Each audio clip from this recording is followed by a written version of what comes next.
Okay, we're going to make a start at today's meeting, and welcome to everybody in the chamber. This is the Performance and Overview Scrutiny Committee of Tuesday the 30th of June.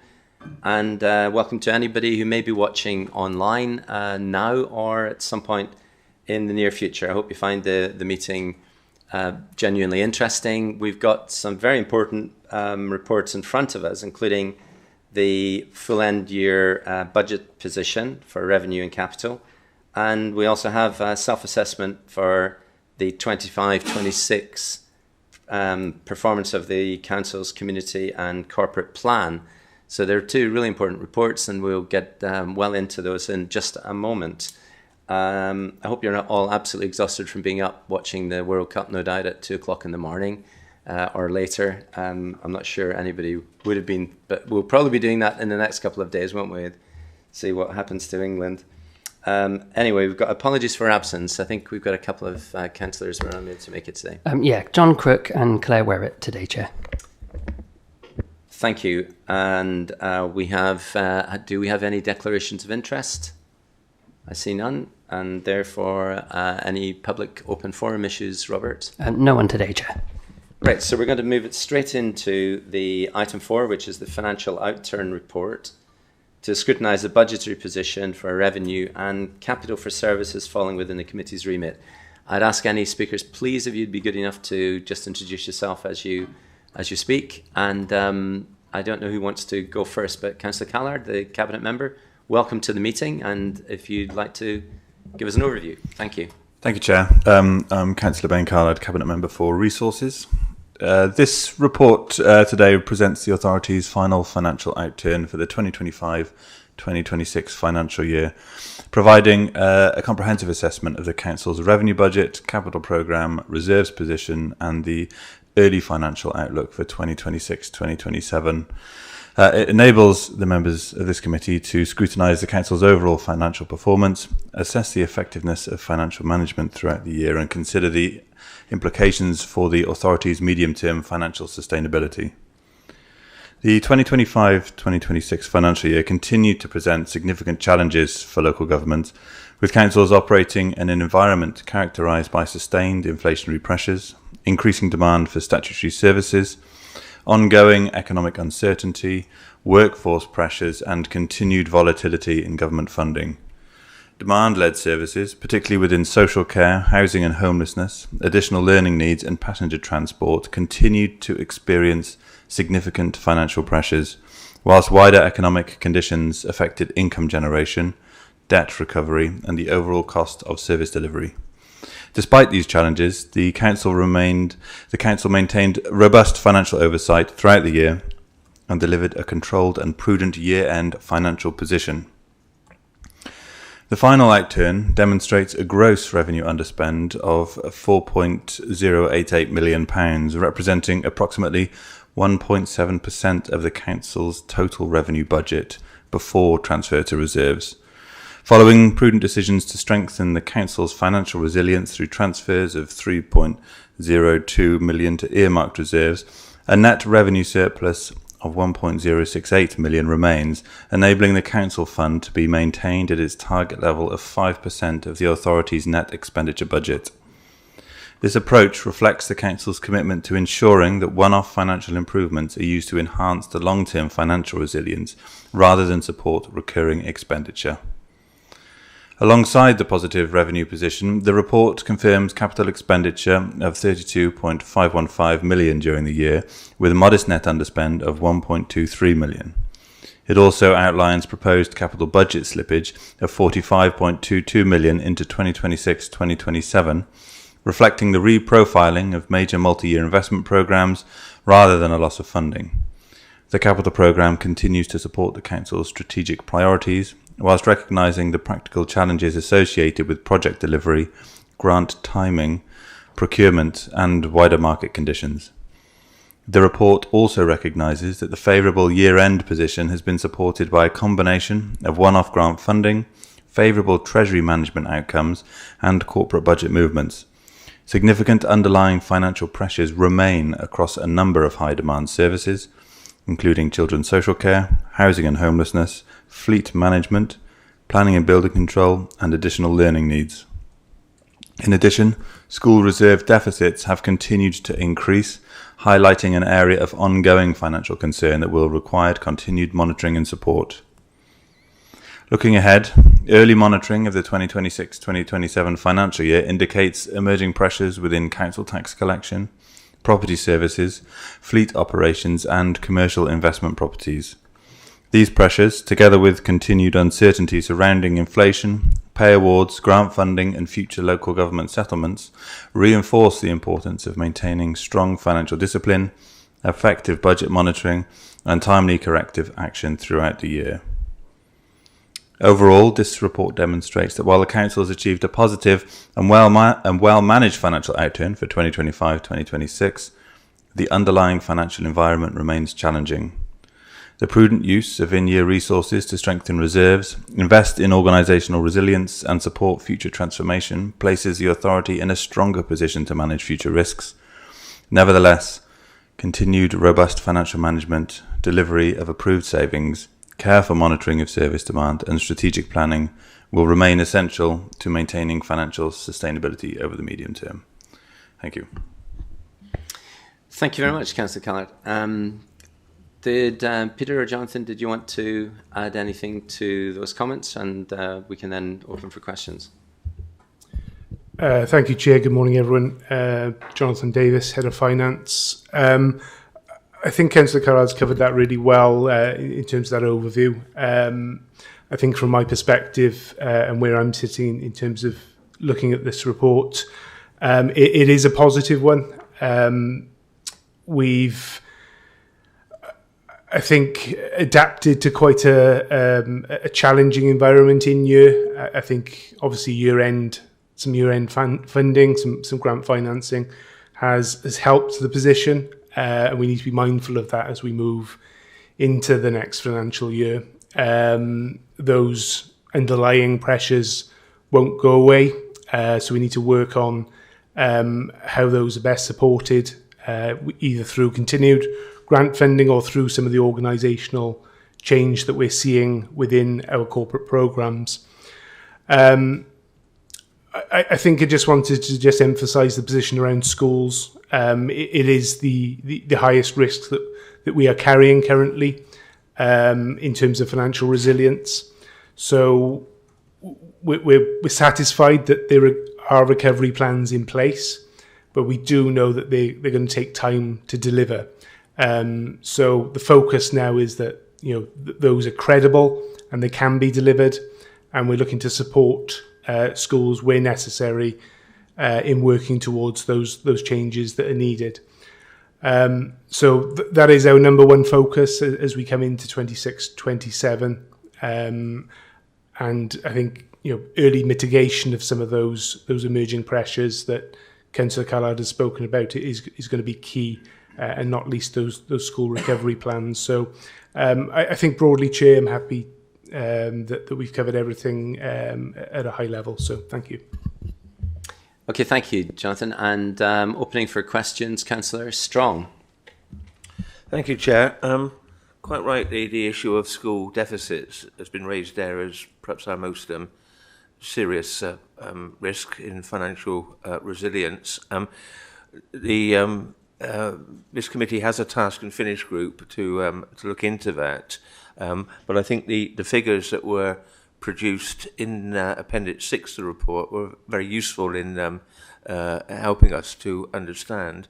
And it throws up an interesting set, various different patterns, but one of which, and I want to focus on primary schools here, that's not to say secondary schools isn't serious, but just for this purpose, there are 6 primary schools with deficits of over 100,000, the highest one being over 300,000. Of those 6, if I've read the figures correctly, only one of them reduced its deficit over the year covered by the report. Now, that does raise significant concerns about the effectiveness of the school recovery plans.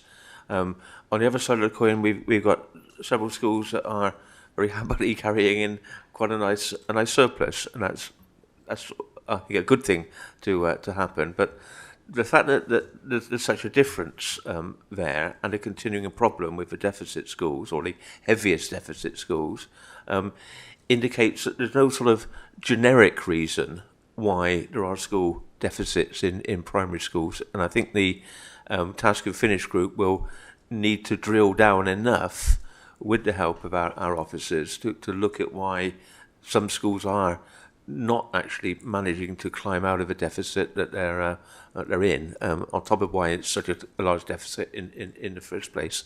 Thank you.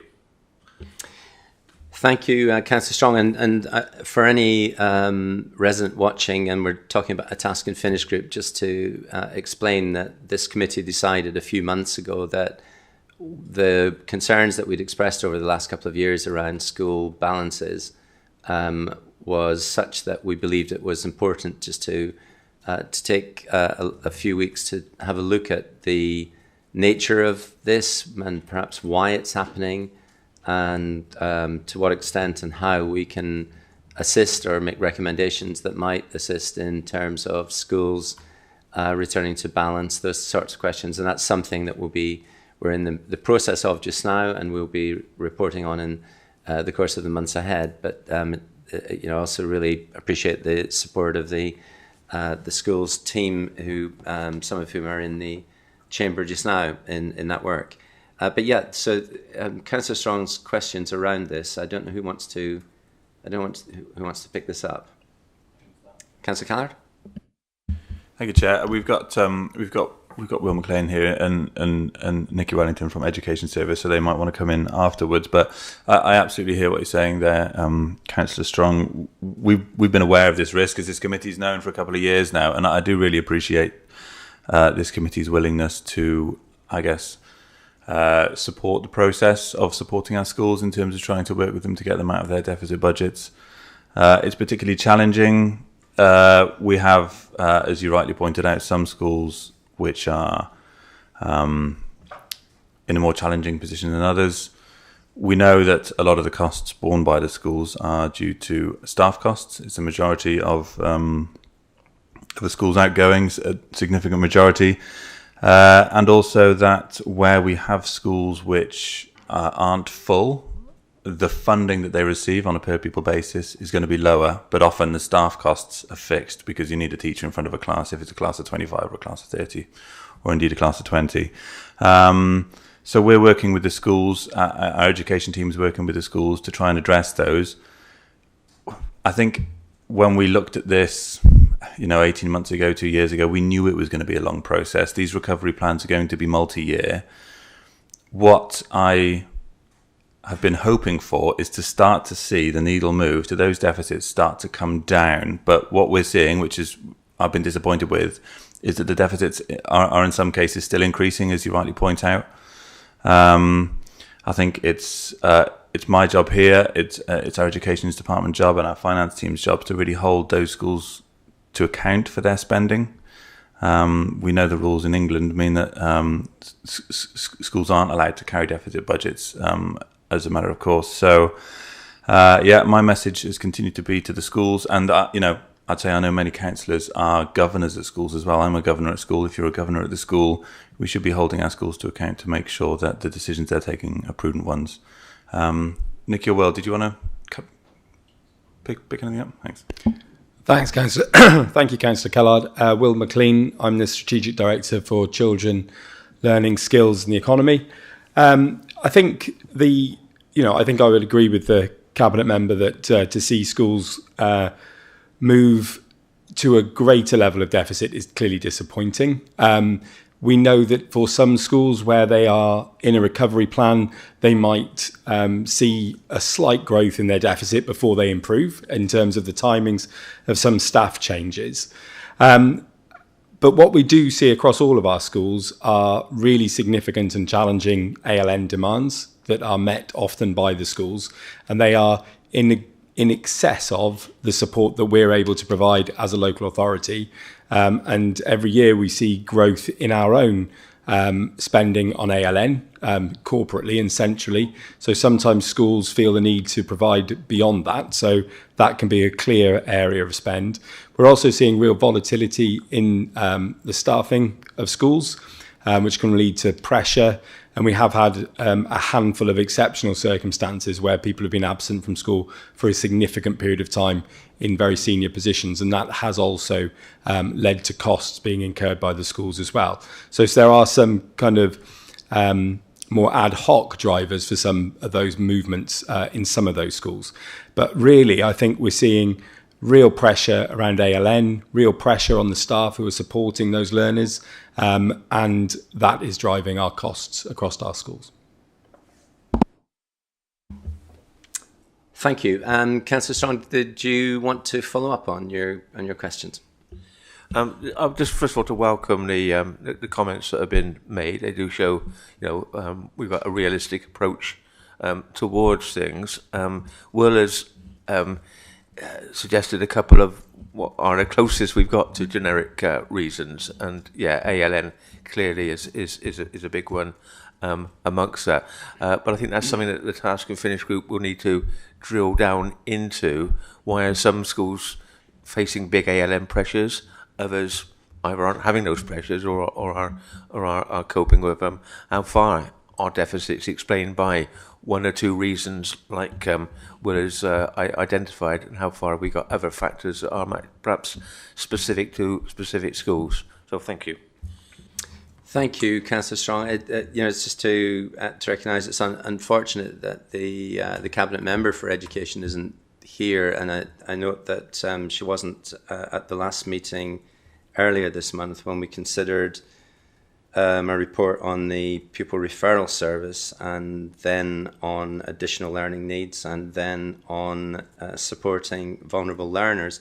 It would clearly be good to be able to speak to the cabinet member directly about some of these things, because they're an ongoing and long-term concern for constructive reasons. I see, Councillor Newell, you have your hand up. Thank you, Chair. Morning, colleagues in the Chamber and online.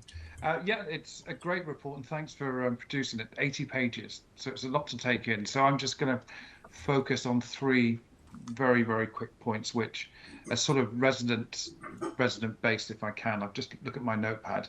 I was interested in the council tax and rates. So I was looking at what are our current collection rates for council tax and rates for this year compared to last year, and how are you thinking that things are going to progress next year with the same issue? Colleagues spoke about one-off grants, and so I was wondering, are there any sort of pressures or services that are masked by sort of one-off grants or reserves or anything that may come and bite us on the backside next year? And finally, in this very detailed report, are there any sort of emerging risks and anything that are cropping up? Because, of course, all financial reports are fluid. They move week by week. But are there any upcoming worries that you have that are not reflected in this report? Thanks, colleagues. Thank you, Chair. Thank you, Councillor Newell. Councillor Callagher, did you want to start with that? Thanks, Chair. Thank you for the questions, Councillor Newell. I'll hand over to Jonathan Davis in a moment just to take the question on council tax collection rates. But in terms of the outlook for 26-27, it is, I guess, captured in the report, but social care is always, I think, our biggest area of risk when it comes to our budget. We've seen over the past few years, and committee members will remember that we have seen, some large volatility in that service area, and with some when we have people who access the service who have high needs, the costs can be significant, and small movements within the demand on that services can have significant financial impacts on us. So we'll see how we're progressing when we bring month 3 to this committee, I think in the early autumn, but it's something that we always keep an eye on, and is always one of the most volatile areas of council spending, I would say. Jonathan, did you want to pick up on the other issues? Thank you, Chair. So in terms of council tax collection, it remains a live risk for us in 2026-27. you'll notice it's there in our live risk log in the covering report. It isn't just about the collection performance in that kind of narrowest sense. It's that combined effect of affordability for households, the higher levels of discounts and exemptions that we're seeing, and also how we manage the level of arrears that we are seeing increase across the board on this, and the need to do that carefully and thoughtfully throughout the process. We did see a pressure from this during 25-26, around £345,000. It was more than offset by favourable movements elsewhere within that service space. But we can't assume that will continue for 26-27. So this is a key funding stream for us, as you'll well be aware.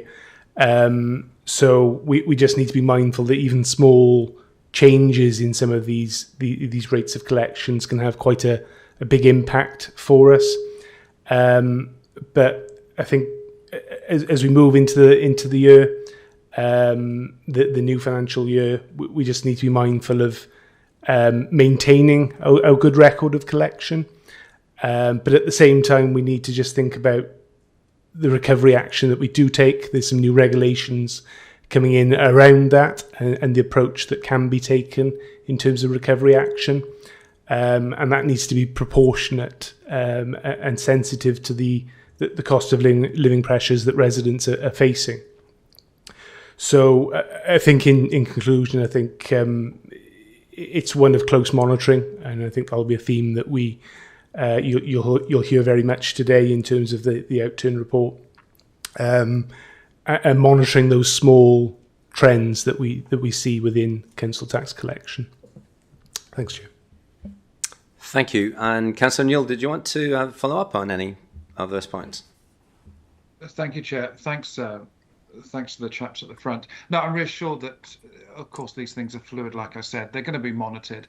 So I would just ask colleagues and officers just to report back to us if they do see any sort of trend that might cause us an issue, and so we can nip it in the bud and discuss it before it gets out of hand. But no, really thank you for this comprehensive report. Thank you, Councillor Newell. And I don't see other hands up right now, but I will ask, if I may, a couple of questions. Councillor Buckler, did you want to come in now? Yes, please. Sorry. Thank you, Chair. Technical problems, I'm afraid.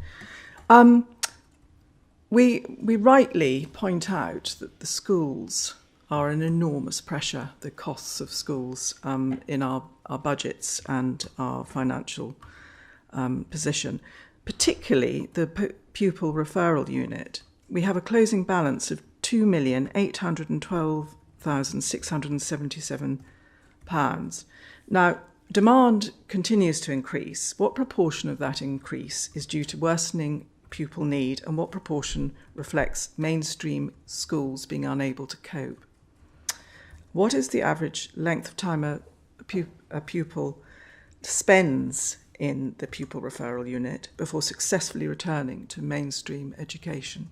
And is that improving?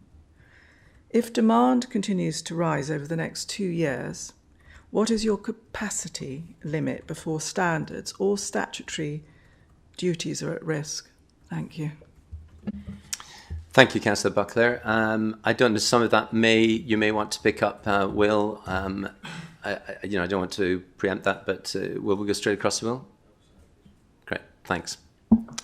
Thank you, Chair, and thank you, Councillor Buckley, for the question. The PRS and the provision that the PRS offers has changed hugely since pre-pandemic. Pre-pandemic, there would, in every year, be a handful of learners who accessed the provision at the PRS. And those were children who were in years 10 and 11 and were at risk of permanent exclusion from schools. And because of that, we needed to have somewhere where we were able to provide them with an opportunity to gain qualifications before they left school at the statutory age. The only other provision that the PRS provided was for children who had been either gravely ill, sadly, or had had a traumatic accident. So those children who were unable to attend school for kind of reasons of physical illness. It was a very, very small provision, probably between 10 and 15 pupils in any year. What we have seen hugely post-pandemic is a significant growth in the number of children who have become at risk of permanent exclusion. And that does account for a significant number of learners. So we have about 16 learners. I'll come back to the committee with the exact numbers, but in broad terms, about 16 learners in our site in the north of the county and a roughly equal number in the south of the county. We've also had to provide for learners whose placement in specialist independent schools has broken down because the level of need that they present is not manageable in independent special schools. So these are children with the most complex needs, and we have to be able to provide for them. So one of the things that the PRS has had to do is to provide bespoke educational packages for those children, again, to provide them with education. And we're trying really hard to make sure that those children stand a chance of going back into school at some point, and they don't fulfill all of their educational careers in bespoke settings, because that's not good for them and it won't set them up and give them an opportunity to thrive as they're adults. But the third group, and the group which has grown the most with the greatest significance, are those children who are educated other than at school, and those are the children who are medically unable to attend school. And the main growth in that area has been around those children who have anxiety and other social, emotional, mental health challenges. And that's been the key area of growth. It's been, almost, I would say, kind of, a huge growth since the pandemic. And it's a very, very difficult cohort of learners, because you have to staff to the cohort of learners, but actually engaging them in learning is an everyday challenge for the service. So we completely recognise that the PRS budget is hugely challenging. We're working with colleagues both in the service, but also corporate finance colleagues, to find a more sustainable model for that. But it is a service which has been under huge pressure and huge demand over time. Over the last 2 years, we have seen a real improvement in that element of learners who are there because of exclusion or risk of exclusion in returning them to school. So we're seeing a much better turnaround service, which is where we want to get the PRS to be. And we're seeing progress last year and this year in terms of that aspect of it. In terms of the length of time, because we're seeing those behaviours of challenge much earlier in children's schooling careers, it can be potentially for 4 years, potentially. They could go in at year 7 or 8 and be there until the end of school. That's not what we want our PRS to be. It's a learning environment which meets their needs at a point in time, but is one where we always want those learners to try and go back into school. So with regard to the average time, I'll get that work done and brought back to you and share that with the rest of the committee members. But we completely recognise it, but it is a hugely a service which is responsive to a very demanding set of circumstances and individual needs. Okay. Councillor Butler, did you want to follow up? Yes, thank you, Chair. Thank you, Will. It strikes me that with this societal change and the rise in anxiety and depression and the complications of childhood, that we have to really grasp why this is happening and how we can mitigate it, because this is a road to disaster for this generation. How are they going to cope with the resilience as adults? It's really actually quite scary, I think. So what are your views on that, Will?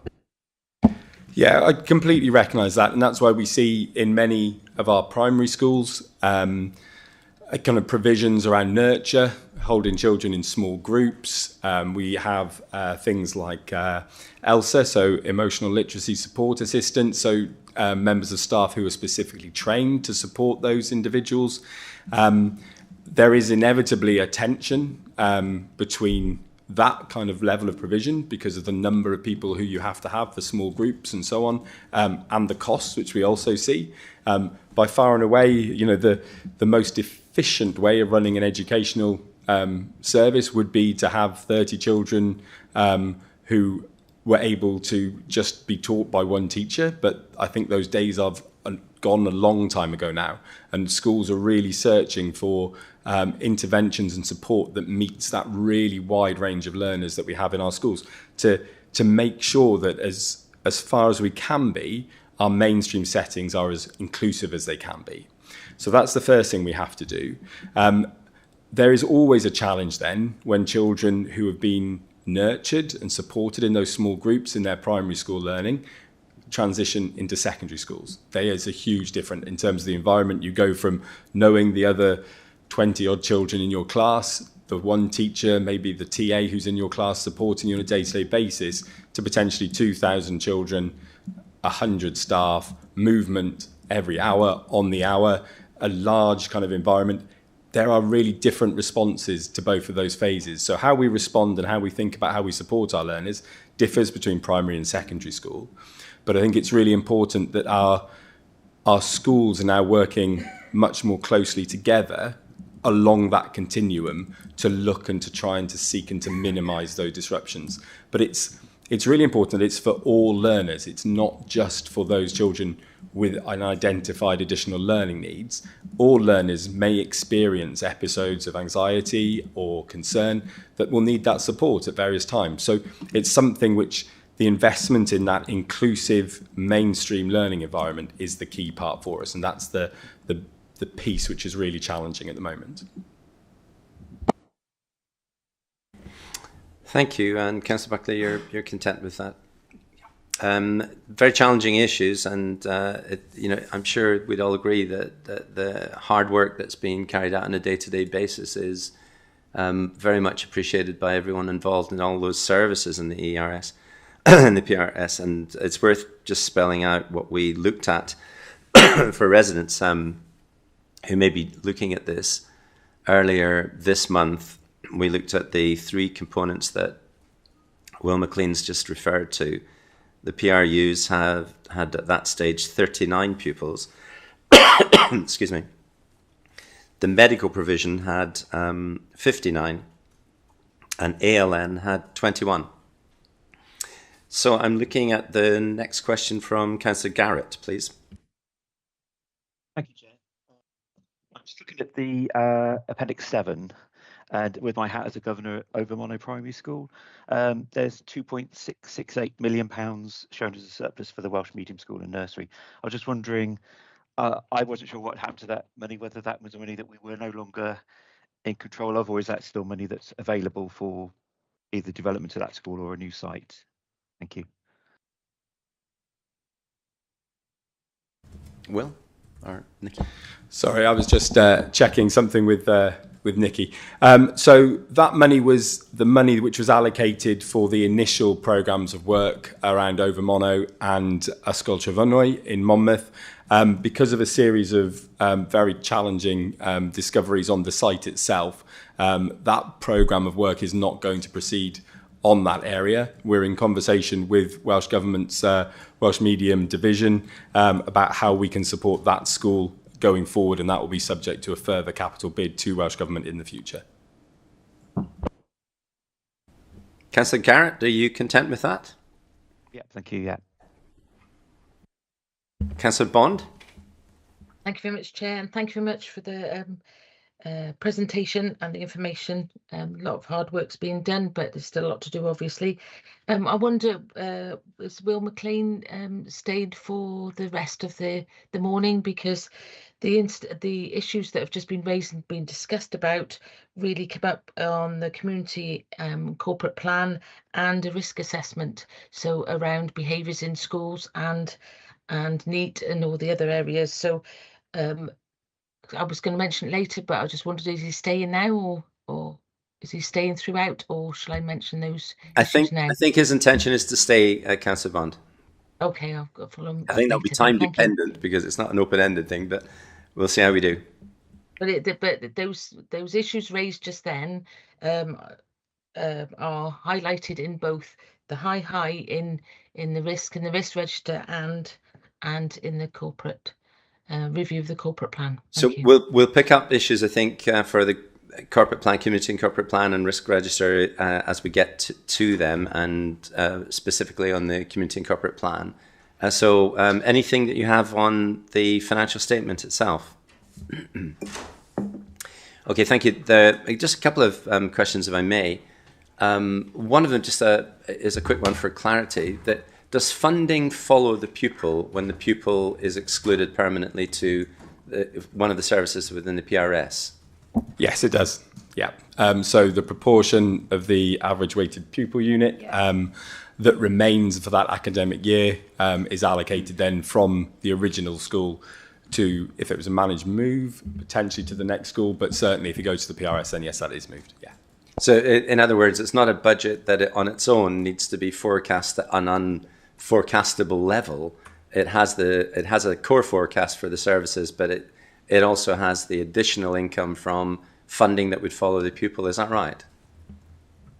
That is right, but it's a very small level of recovery. If you think an OPU for a secondary pupil is about £5,000, but the level of need and support that child will need when they reach is not commensurate with what could potentially be, if it was halfway through the year, £2,500. That's the risk.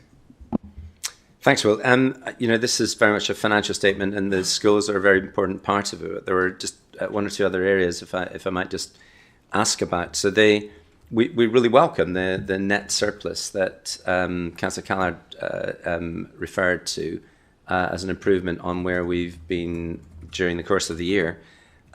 So good to see that, but it's the way we got there that I think is extremely important. So what we're looking at, as far as I can see, is a very significant, and I think you referred to this yourself, a very significant amount of one-off funding, treasury movements, and indeed 3.55 million in capital receipts being used to fund significant amounts of revenue expenditure. And I really just want to understand, if we hadn't done those things, what did that amount to in terms of, what really no organisation can surely count on against the certainty of expenditure that we actually engaged in. So to what extent, what was the scale of the one-off funding? We know the capital receipts were 3.55. What was the scale of the treasury movements? Can you help elucidate on those? Thank you, Chair. It's a very valid question, one we've discussed, I know, in previous committee meetings. The underlying demand, you're very correct, remains, and we've worked very flexibly with funding bodies, notably Welsh Government and the associated bodies that sit within those, to find a sustainable funding path for some of the pressures that we've seen come forward during the year. It's very difficult to put a number on that amount of additional funding that's come through, that has really propped up, for want of a better word, the bottom line of the revenue budget. The reason I say that is, if I just take an example, we would have received some significant funding for additional learning needs towards the end of the year from Welsh Government. That was an unbudgeted grant. Some of that would have fed through to individual school balances. Some would have fed through to the PRS. Some would have been held corporately within the LSE central budgets. So kind of picking that out and really finding how much has really benefited us in terms of our core revenue budget is quite a difficult process to undertake. I think what is important is that as we move forward into 26-27, we maintain that open dialogue with Welsh Government. We know there's a new administration in place now, and those relationships will have to be built from scratch. But it's very important that our lobbying effort, both individually as Monmouthshire, but also collectively as local government, is robust and is built on credible evidence that we can provide, both directly into Welsh Government, but also via the WLGA and up through Cabinet Ministers. So it's that where I think our focus now goes to. We will always have unbudgeted grants that come through late in the year. It's the nature of how the funding comes through from Welsh Government. What we've been good at, I think, to date is the ability to shift some of our core spend into that grant funding. And that is what has really benefited our bottom line revenue budget. But it's also what makes it so difficult to give a gross number in terms of what that real benefit, gross benefit is. In terms of some of the corporate items, you're right to highlight those. In particular, the debt financing line there in the report. But I just remind the committee that we did have a contingency budget in 25-26 of just under £900,000. So the fact that we didn't need to call on that contingency budget is a big part of that underspend coming through. That is a positive. It was there for a reason. It was there to mitigate against some of those pressures coming through. But it's a positive story that we didn't need to call upon that, and it can be transferred into the council fund to maintain our resilience for the new year. So I think, Chair, broadly, it's a strong outturn, supported, yes, by some one-offs, but also I think reflects a prudent approach to setting that 25-26 budget. We're not going to set it too close to the wire in terms of some of our corporate and treasury items. We talked about council tax earlier this morning around the difficulties in some of these and the difficulties in forecasting some of these budgets now, because they have grown and over recent years, as we're well aware. So hopefully that gives some further context, Chair. Thank you. Thank you, Jonathan. Yeah, it gives some further context, but I'm not sure I'm an awful lot clearer. You gave a sort of mystical feel to the area of one-off funding, and I'm not sure it is as baffling as that needs to be. I think behind this question is, to what extent do we depend upon one-off funding, be it from grants, be it from treasury movements, or be it from capital receipts or anything else, such that we can't necessarily depend upon that in the year we've now entered. We now have a completely new government, and I think we're all waiting to find out what their plans are as they go through the initial review period.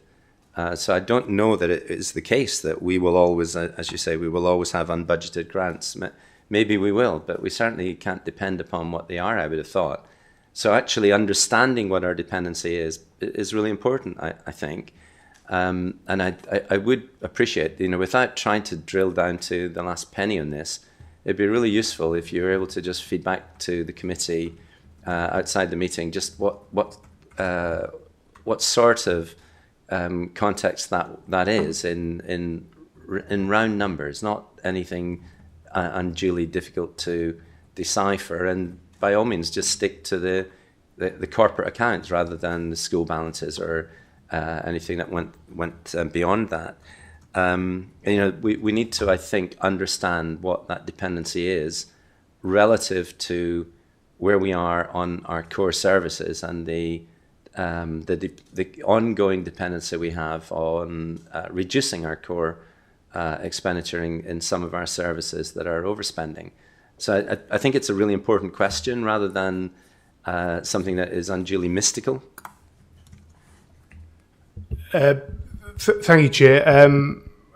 I think just I'm happy to bring back that piece of work, through yourself, Chair, in due course.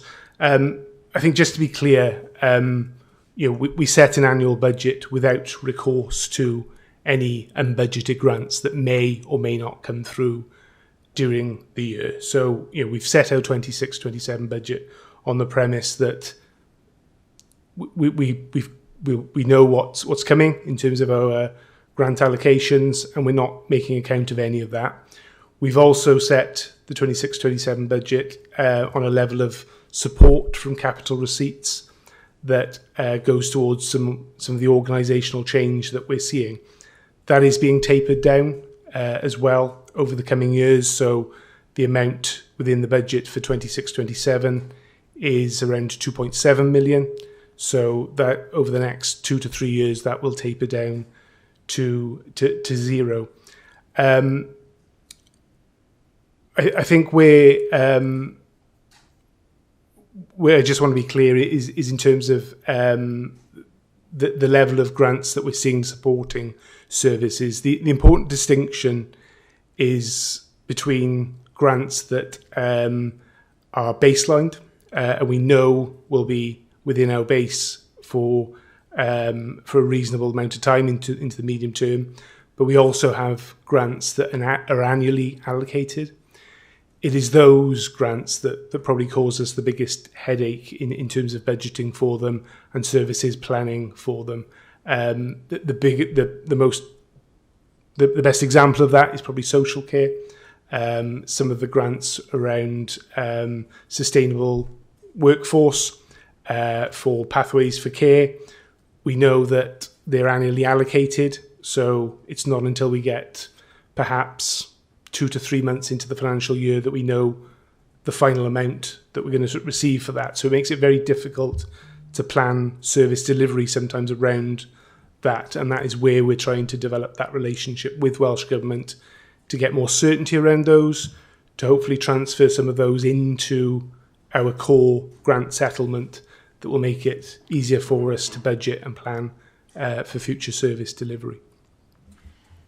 Yeah, and thank you, and it'd be really helpful if you are able to follow up. I'm not looking for a great body of work, Jonathan. If it turns into something resembling that, then please do let me know. But if it is possible to advise the committee just what the total amount of, if you like, corrective activity amounts to, that brings us to a net surplus in the form of grants, in the form of the Treasury movements, capital receipts, and anything else other than actual core service reductions, then it would be really informative, even if it's indicative rather than absolute.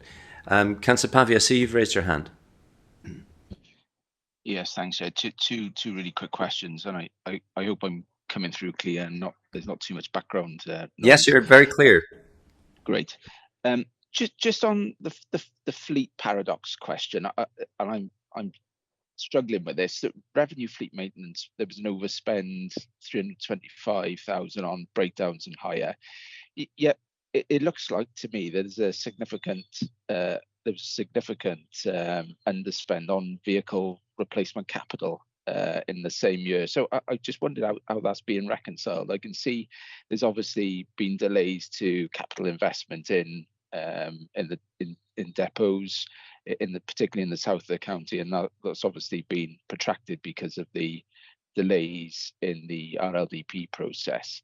But I just wondered how we're looking to sort of break the cycle, I suppose, because it looks like we're paying to maintain an aging fleet, yet we're sitting on capital money to invest in that fleet, and we're not spending it.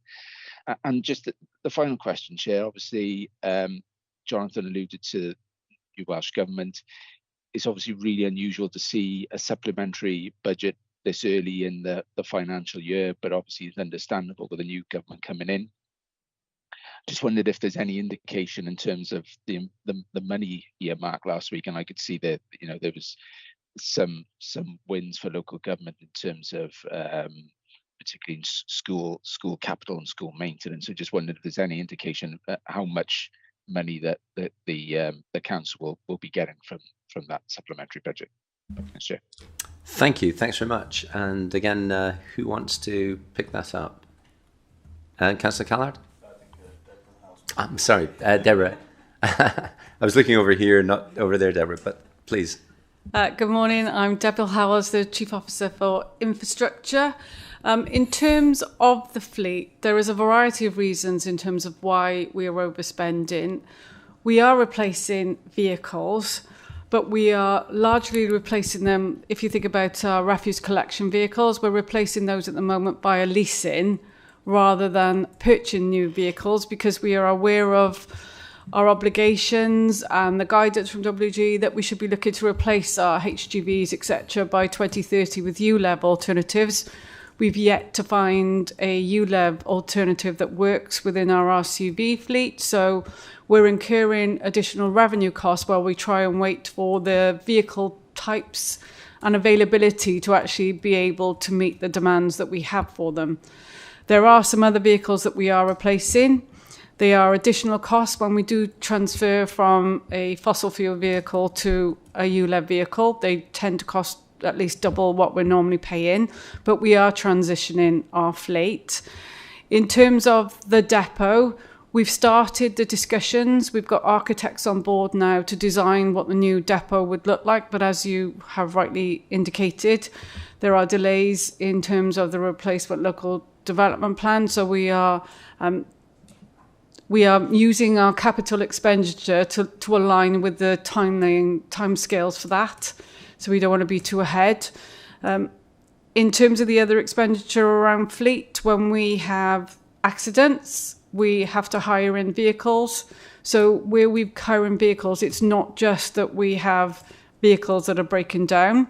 We've also had new vehicles that have come to us that we have purchased, and we have had faults with those vehicles. They have to go back to the manufacturer, and we have to hire in vehicles when that happens as well. So there are a variety of things that cause the additional costs.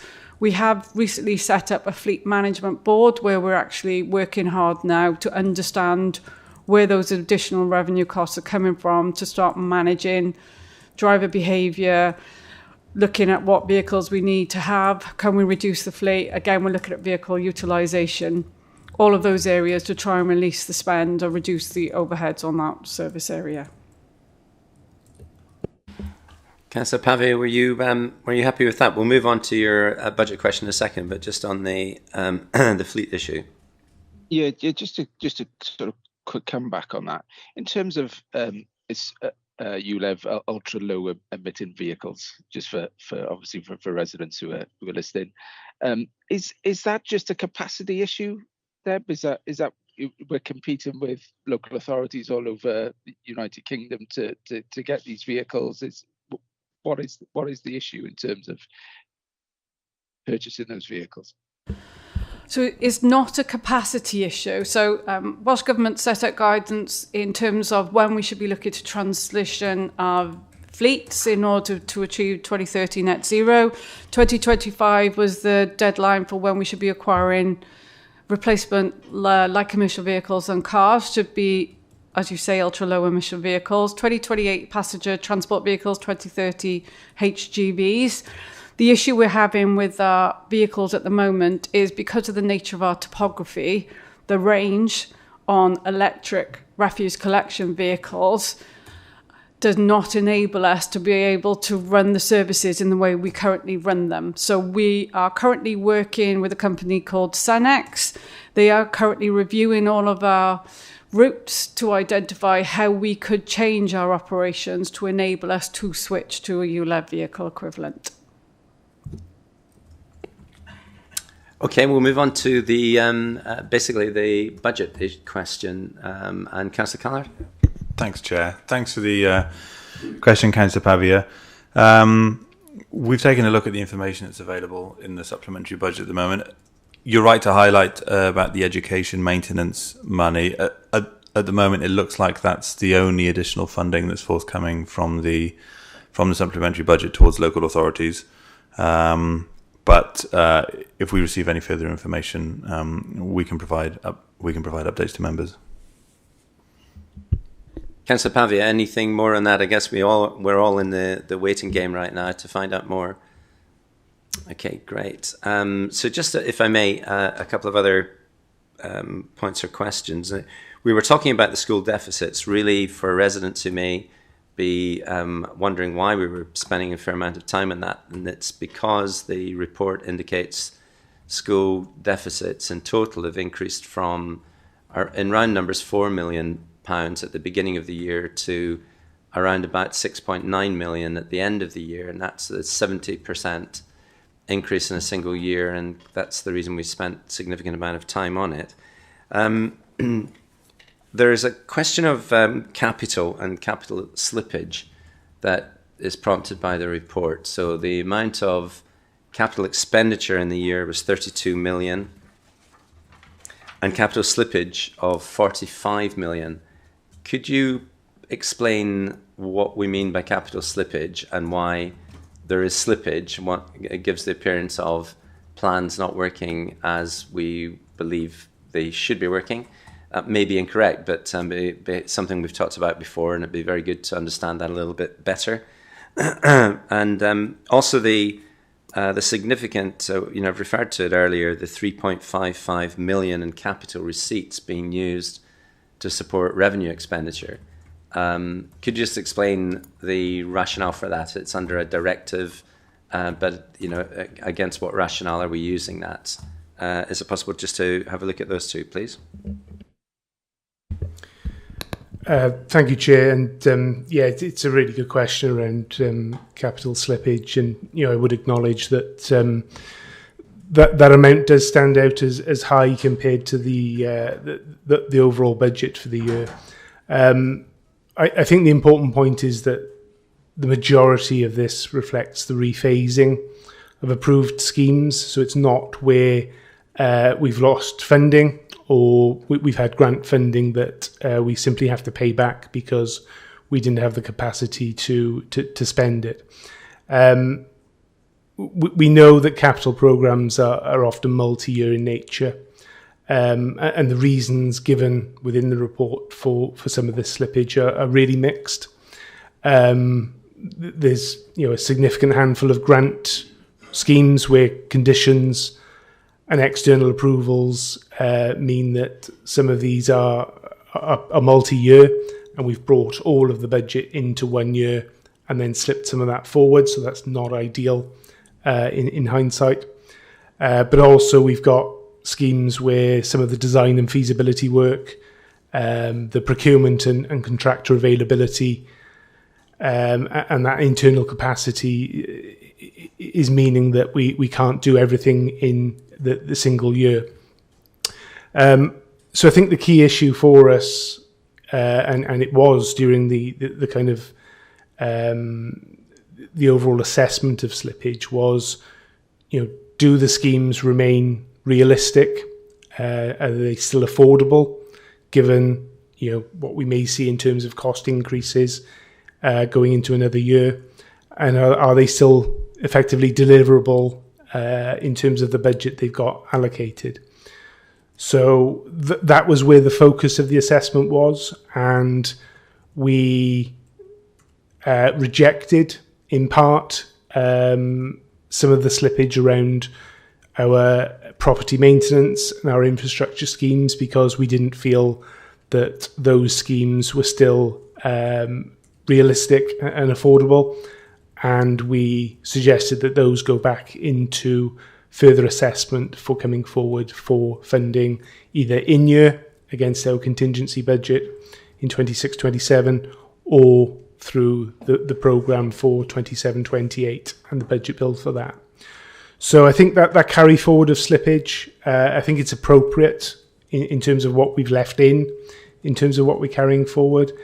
But the focus now turns towards that real challenge to budget holders and project managers on their delivery, on their profiling of the schemes, and that availability either of external contractors or our internal capacity to deliver on that in 26-27.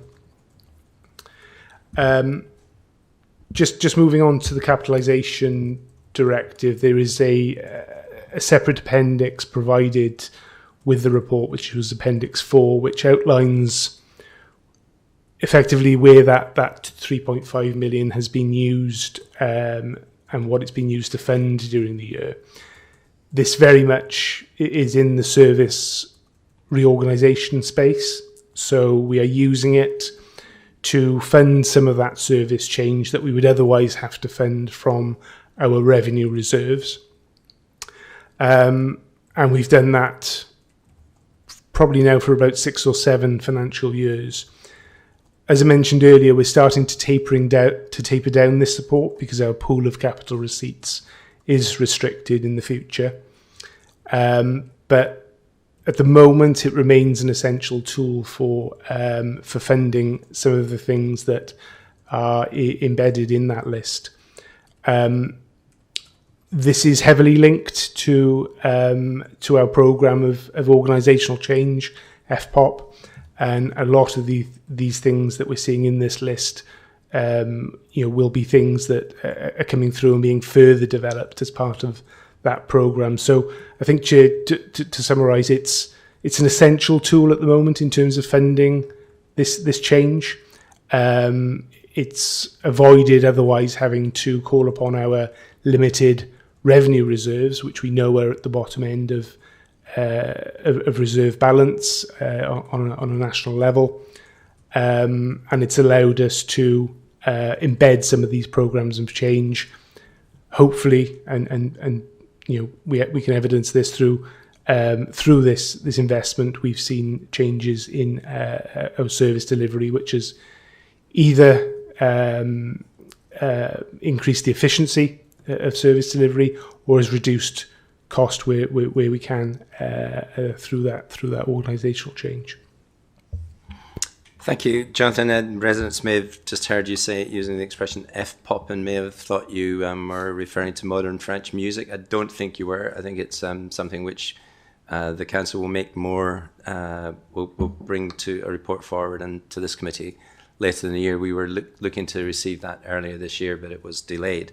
Can I come back to the capital programmes and just relate it to discussion that's taken place in the months gone by at full council, where last week we had the very clear exposition of the challenging demands on our capital budget by the cabinet member, and we recognise those.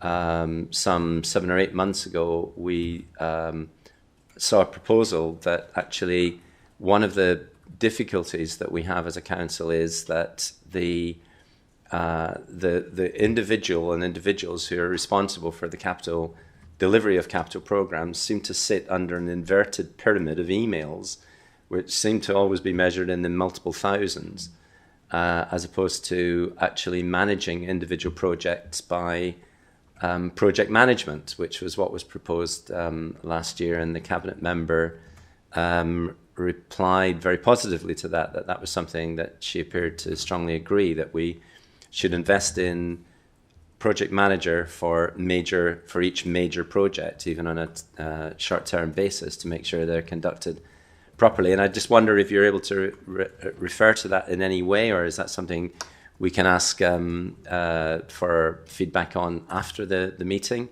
because it may in significant part relate to capital slippage. Thank you. Thank you, Chair. I think maybe if I hand over to Deb Hill-Howells in the first instance, just to talk around that project management in some of our key infrastructure schemes, because I think moving forward, that is where some of our key risks lie. It's not always where our highest capital investment has been. We've put a lot of investment into schools over recent years.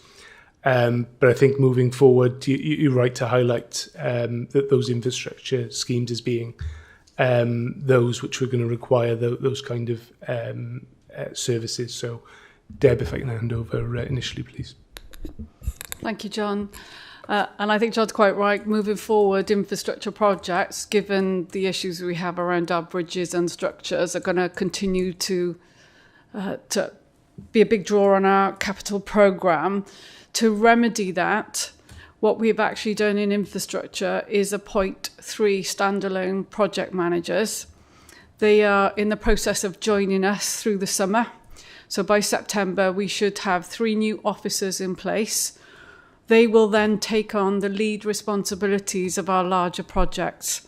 And I'm talking about projects such as Llanfrois Bridge, Old Wire Bridge, Chain Bridge, the list goes on. So we are working as officers at the moment to identify which projects we need to take from our technical officers, because the current arrangements with project management is we rely on third-party consultancy to undertake project management, or it's our in-house designers or lead engineers that are doing that work.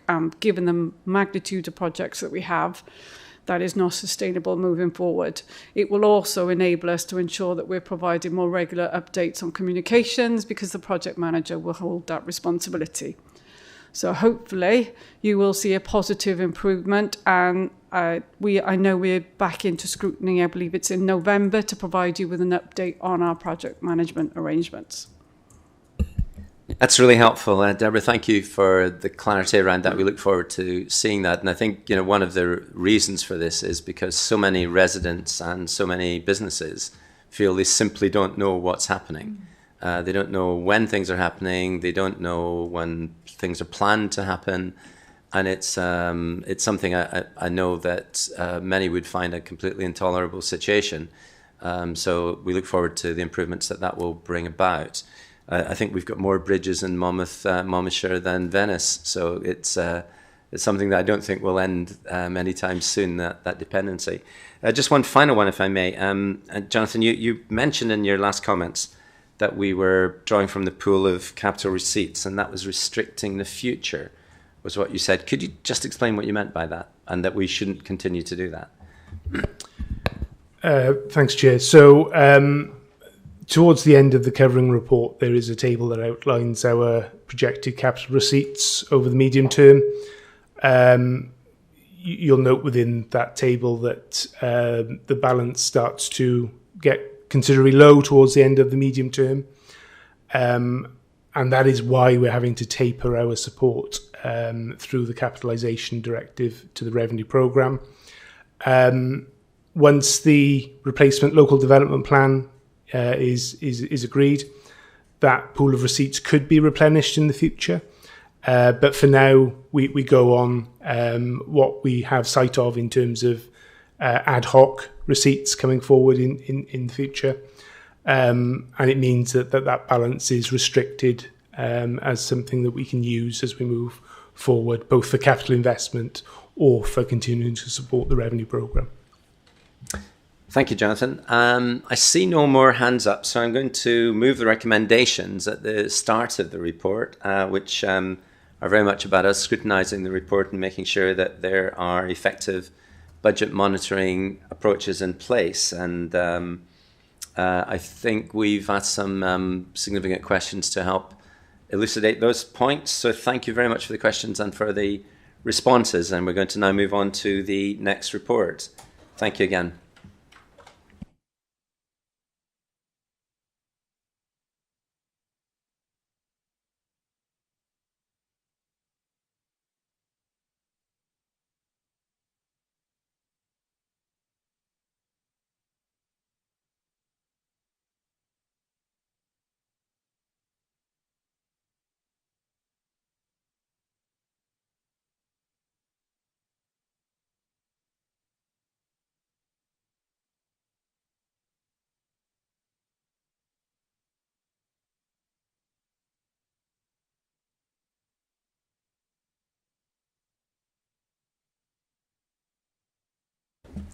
So as colleagues are just settling down for the second report, if I could just introduce it, it's the self-assessment report to scrutinise and for us to be updated on the 2025-26 performance of the Council's community and corporate plan objectives as part of the self-assessment process.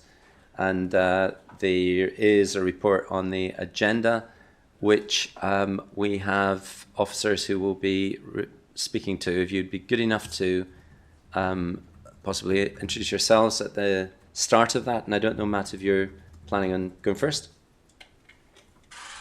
Richard's going to go first, Chair, but just introduce myself at the beginning of the item. Matt Gatehouse, Chief Officer for People, Performance and Partnerships. Yeah, good morning everyone. Richard Jones, Performance and Data Insight Manager. If it's okay, Chair, I've got a short presentation to talk you through the report, which I'll just share on screen. Perfect. Thank you, Richard. Bear with me.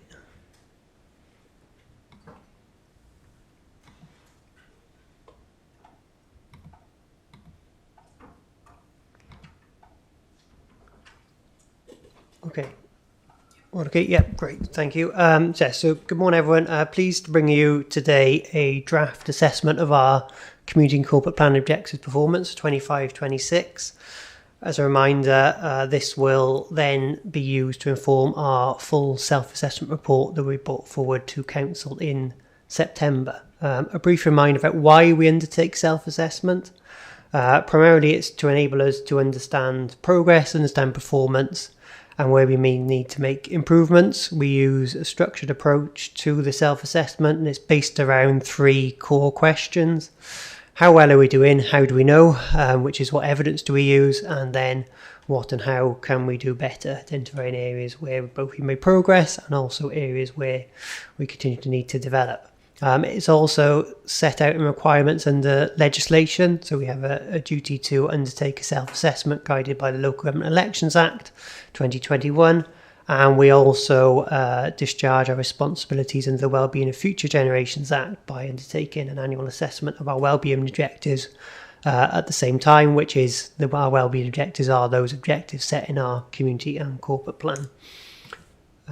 A reminder of the role of the committee and what we welcome your feedback on today. The report before you is in draft. It's initial assessment to get your initial views on the report, and nonetheless it should enable you to scrutinise the council's performance and also allow you to identify any areas where you feel you want to look in more detail as part of your forward work programme. And as I mentioned, it also enables you to provide some feedback to the shape and development of the report ahead of it being included in the full self-assessment report for September.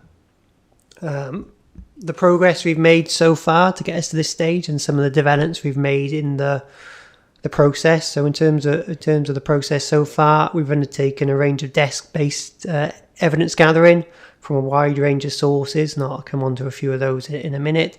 We've held directorate-based workshops with director management teams in the council, which has allowed us to challenge the performance we've identified, but also learn and gather further evidence and insight that has shaped the assessment before you today. And we've also held similar sessions with strategic leadership team and cabinet to both share the initial findings and shape the full report. This committee and particularly Governance and Audit Committee as well has provided a range of feedback over the last few years about how we undertake the assessment, and also our cabinet have been key in driving forward the developments of the report. In May, Cabinet received a report that set out the process we were undertaking for the self-assessment this year and identified some areas we are planning to develop. Some of those we've already begun to embed in the report include trying to increase the focus and use of evidence and feedback from residents and service users to inform our findings, to use independent evidence where it's available and where possible, to draw conclusions. That could be from assessments, regulatory inspectors, and again I'll come on to a couple of those we've used this year. To develop the strategic assessment section, so you'll see that within the appendix to the report, and that sets out a high-level summary in essence of our conclusions informed by the evidence we've gathered, and then also where we can to assess progress over a longer time frame, and particularly focus on the impact and outcome of our work. So where possible, we've looked over the 4 years of the plan to provide that assessment. So again, just to highlight, I've mentioned a couple of times some of the evidence. So intelligence you already hold, things like scrutiny findings from yourselves and other committees, service business plans, annual chief officer reports, which I know also will come to this committee or full council. Feedback from residents. Some of the sources we've used are our national residents survey, which we've undertaken for the last couple of years, had over 1,000 responses in the last year, and as well as various service feedback mechanisms that are in place, including in social care, feedback around youth service and housing adaptations. And finally then, using evidence from independent sources. So our panel performance assessment we've undertaken this year, which is obviously a key independent peer assessment that has informed some of our conclusions, as well as that from regulators and inspectors, including estimate inspections of education services and a new service that have been undertaken in the last 12 months. So just a reminder to say this is only part of the report, so our objectives will form part of a wider self-assessment report. We will be covering an assessment of a wide range of other responsibilities. Those will include our enabling arrangements, so things like finance, things like digital and data, things like procurement, and a specific report on those will also be coming to you in Scrutiny in September.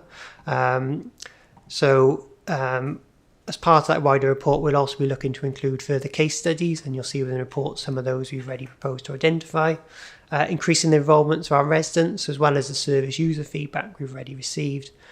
We will be sharing the draft report with our Let's Talk Resident Forum to seek their views and impact views on our performance and the shape of the report, to continue trade union involvement, and then also continuing that theme really of making sure it's engaging to our residents, to produce a public-facing summary alongside the detailed report that will hopefully make the findings more accessible to our residents.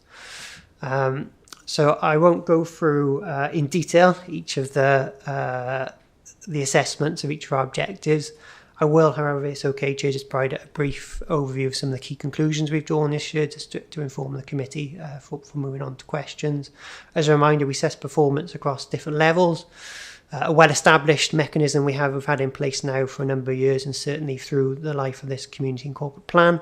A reminder, we broadly assess this to give an indication at a high level of where we think our performance is, but this doesn't track away. There is a lot of detail and a variety of factors that can influence our performance within each of those objectives.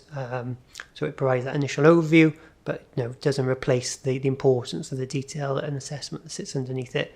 As a reminder, those levels are 1 to 6, and I'll draw on those as I go through.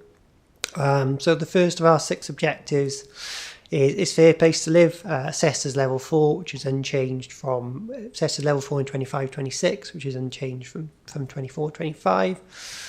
We've identified and made progress in reducing poverty and inequality in our services, and delivered targeted initiatives to make sure residents are aware of support available to them. However, we recognise inequality is a complex issue which we cannot fully address ourselves, and we need to ensure we're doing all we can within our resources available to target resources where inequality is greatest.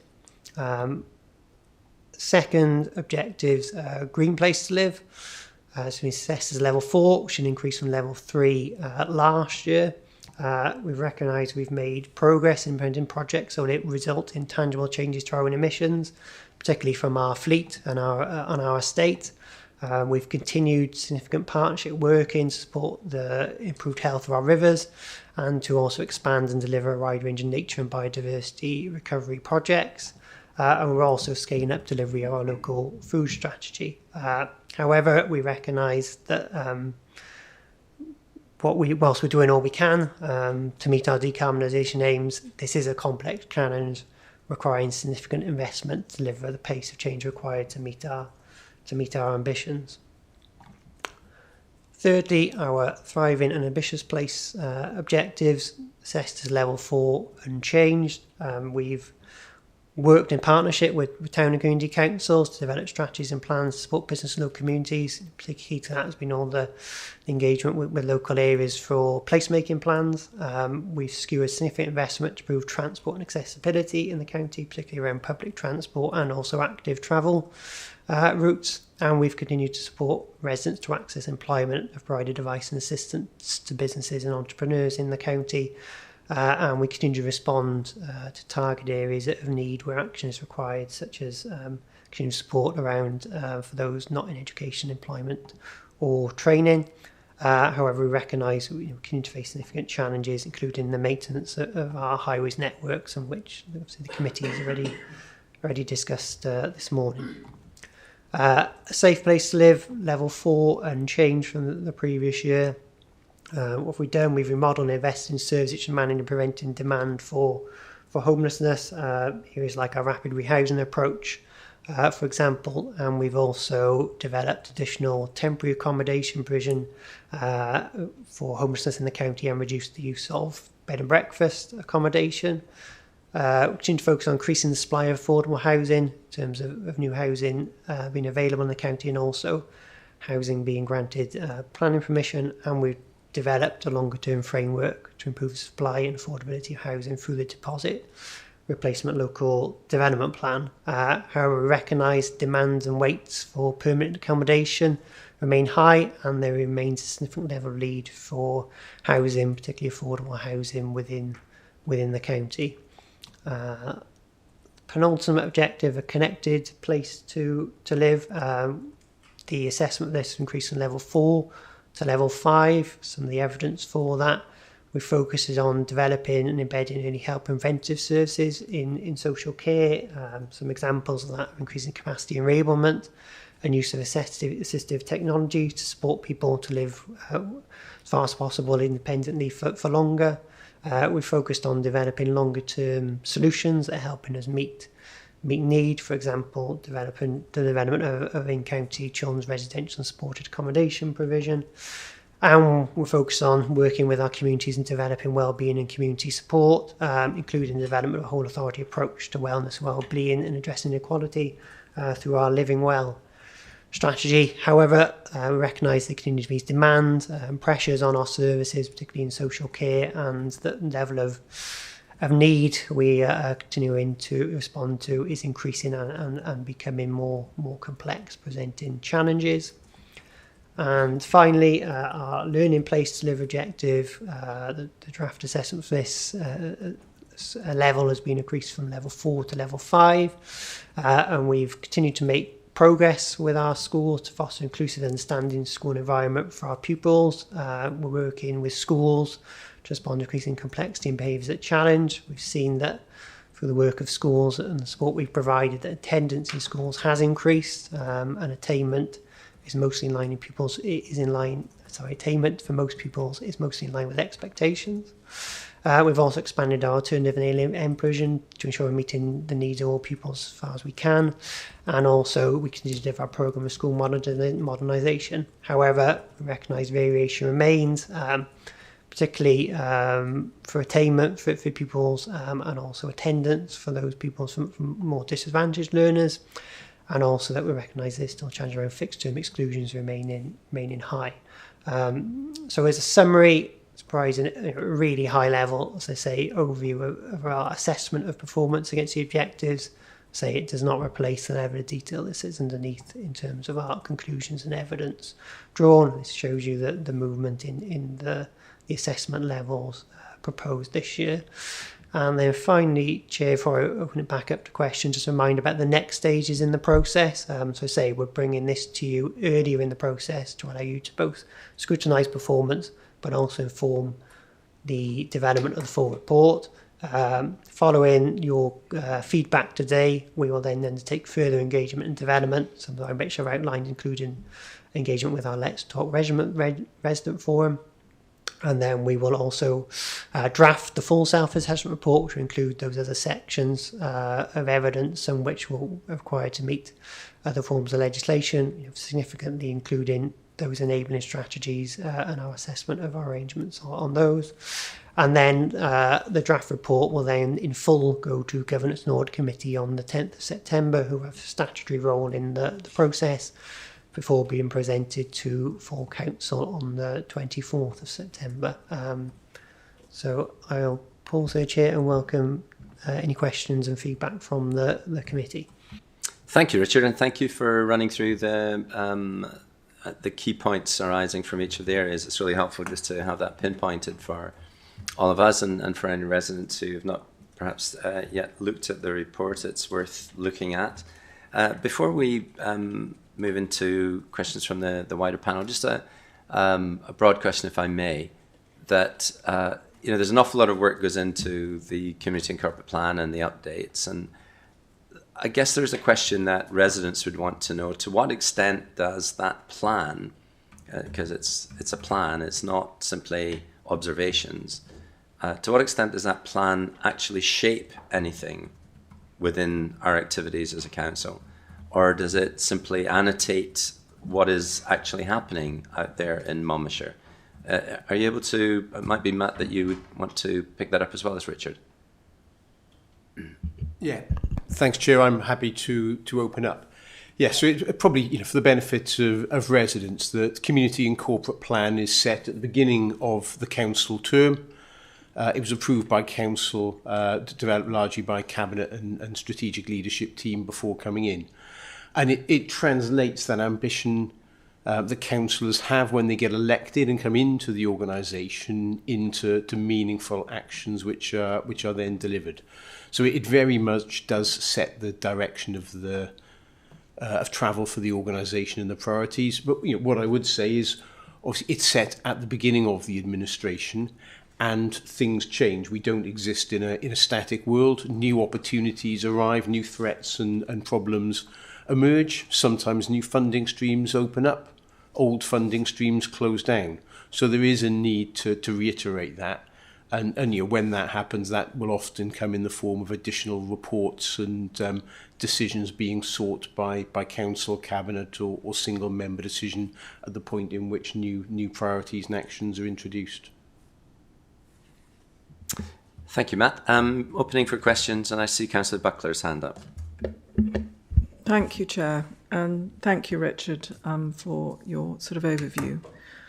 On this draft self-assessment, what sort of matters most to residents, really, is, and I look at this through the prism of, residents who contact me, community councils I go to and I'm involved with, are roads, rubbish, schools. And when things are reported and they feel they're going into a vortex, and the report uses terms such as on track and good progress. What objective evidence demonstrates that residents would actually recognise an improvement in the services they receive? Because I am not convinced that residents think we're doing as well as our self-assessment reports suggest. And I'm very interested in, Deborah mentioned it when we were discussing the financial situation, about our project managers that you're putting in place, which I think is a highly desirable turn of events and will be gladly welcomed by residents.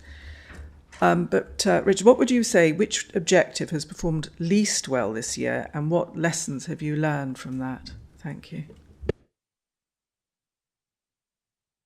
Yeah, thank you for the question. I think you've made a really important point about how the self-assessment report draws on a wide range of evidence, so it's reflective of views, not just from our own self-assessment or our own evidence, but also from that of residents. I hope you'll see within the report where we've tried to include reflections on specific resident feedback we've gathered during the year, things like the National Resident Survey conclusions, things like I mentioned in terms of specific service user feedback we've gathered, and hopefully also you'll recognise in the report that we have reflected where there are challenges in the report. We've assessed some of those as not on track and flagged that there are areas for development.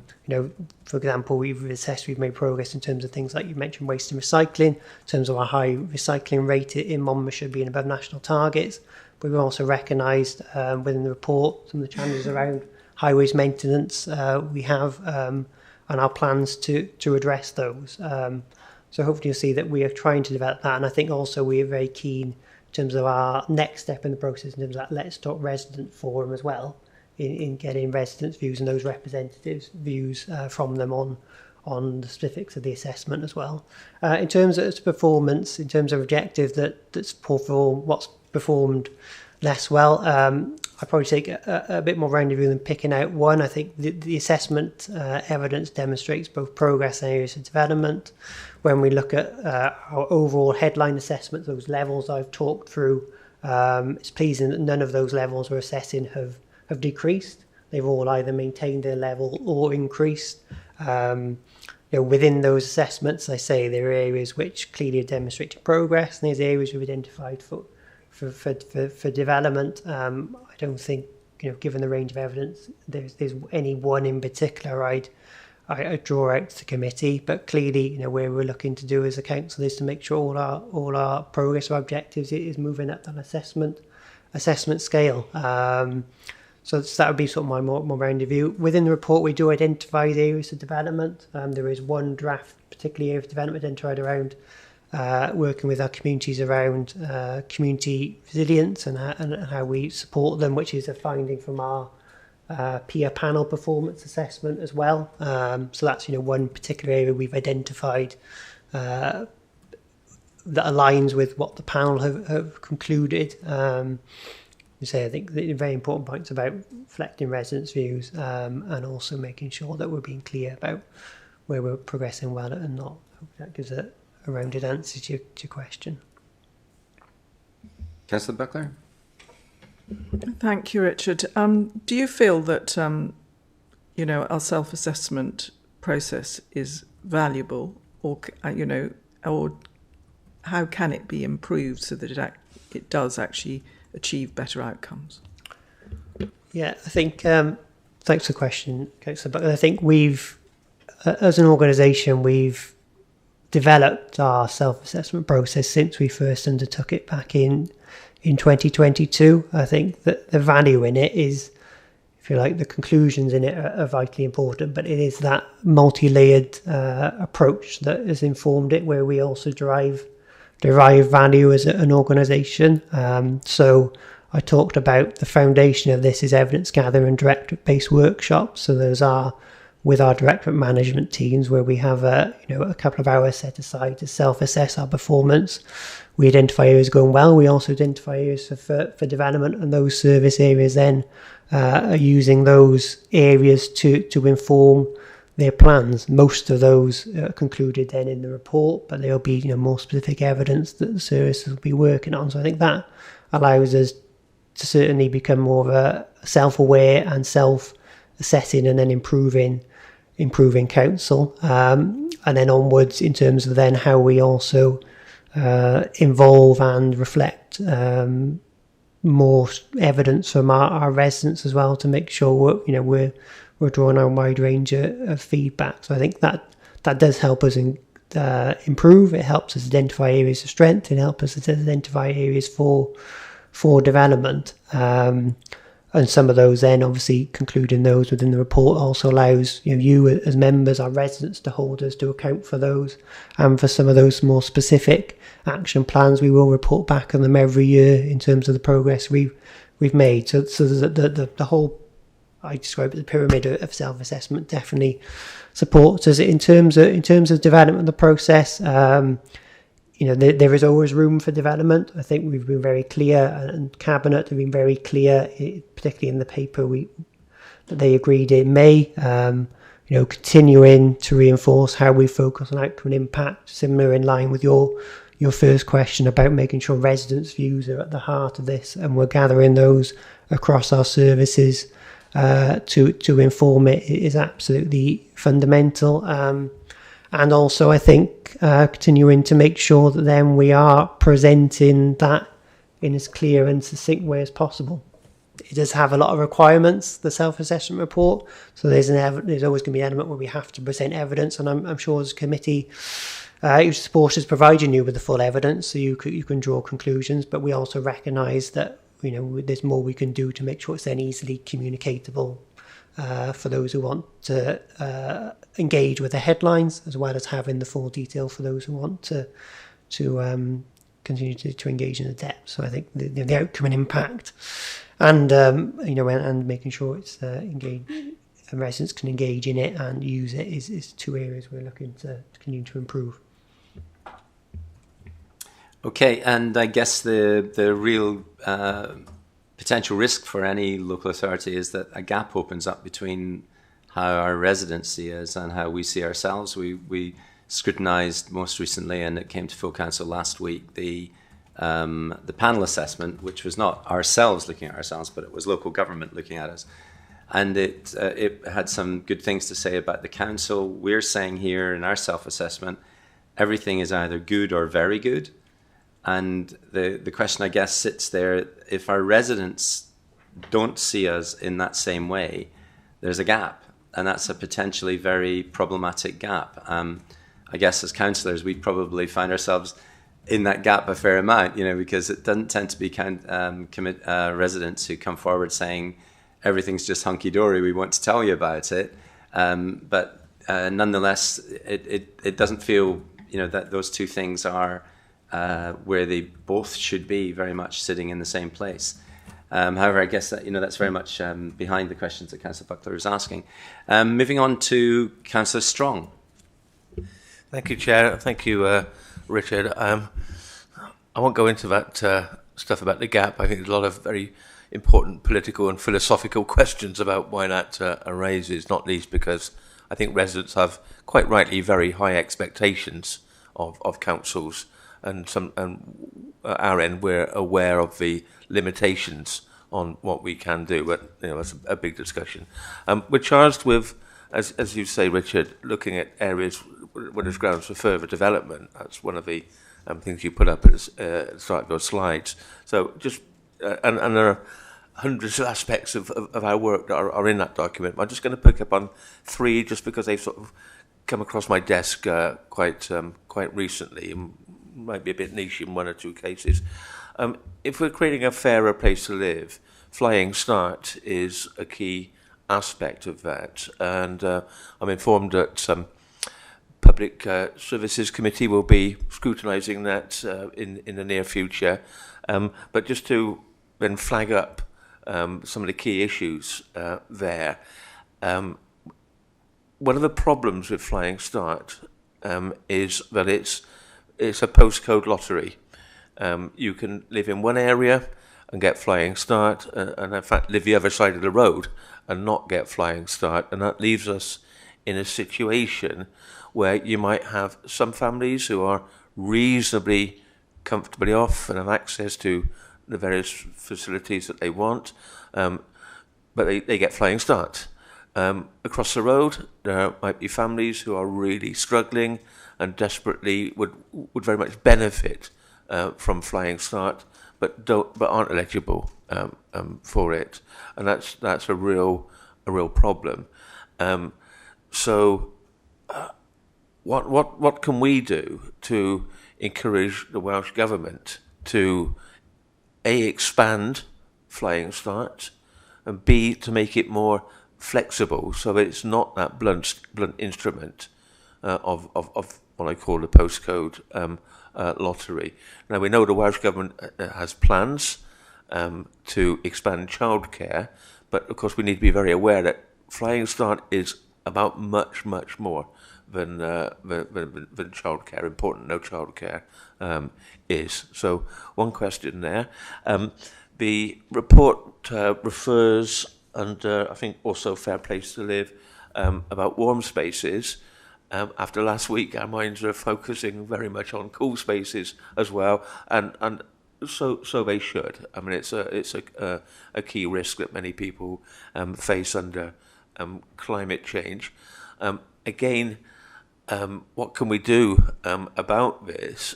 We've operated systems for warm spaces, basically, as I understand it, getting grants, mainly from the Welsh Government, that we've then been able to pass down to local groups, some community councils maybe, some private voluntary organisations, that sort of thing.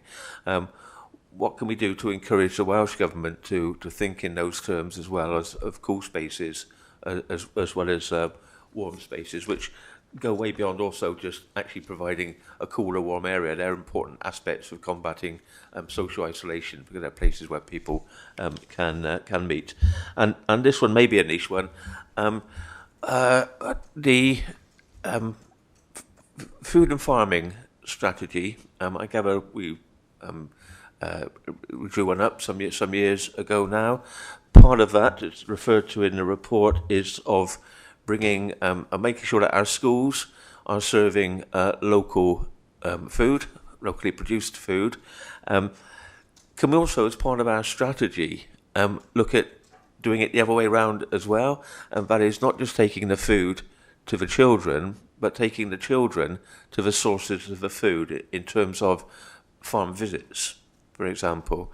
Now, I gather that in England, farms are given a payment of £200 for every visit that they conduct. It's not a huge amount, but it's a bit of nudge, what you might say.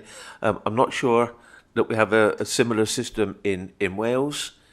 I have been told it is being introduced or is already in, but we haven't really publicised that. So what can we do, to, again, encourage the Welsh Government to make that funding available? Because I gather it is, in England, it's DEFRA funding rather than local authorities providing that. Local authorities draw down on it. So what can we do to encourage Welsh Government to provide such funding for us to draw on? And also, what can we do, if that funding is available, to advertise and encourage the implementation of those schemes? I gather we do have a food and farming group, but I don't think it's met for quite some time, and perhaps we can put that on the agenda for that group next time it meets. Thank you.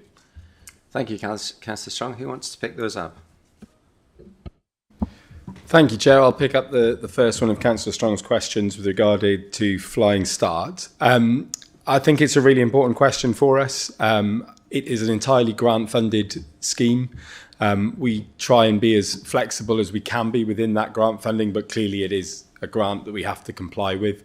It is going to be an area of intense interest now as we go forward, as our work to establish childcare for 2-year-olds has been ongoing for some time.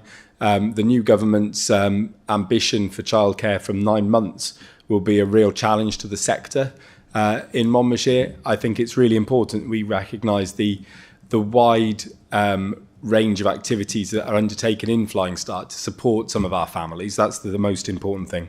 We'll continue to work through Beth, who's our Flying Start lead, with Welsh Government to lobby and to continue to support the work that they do, and to make sure that it can be as widespread in the authority as it can be.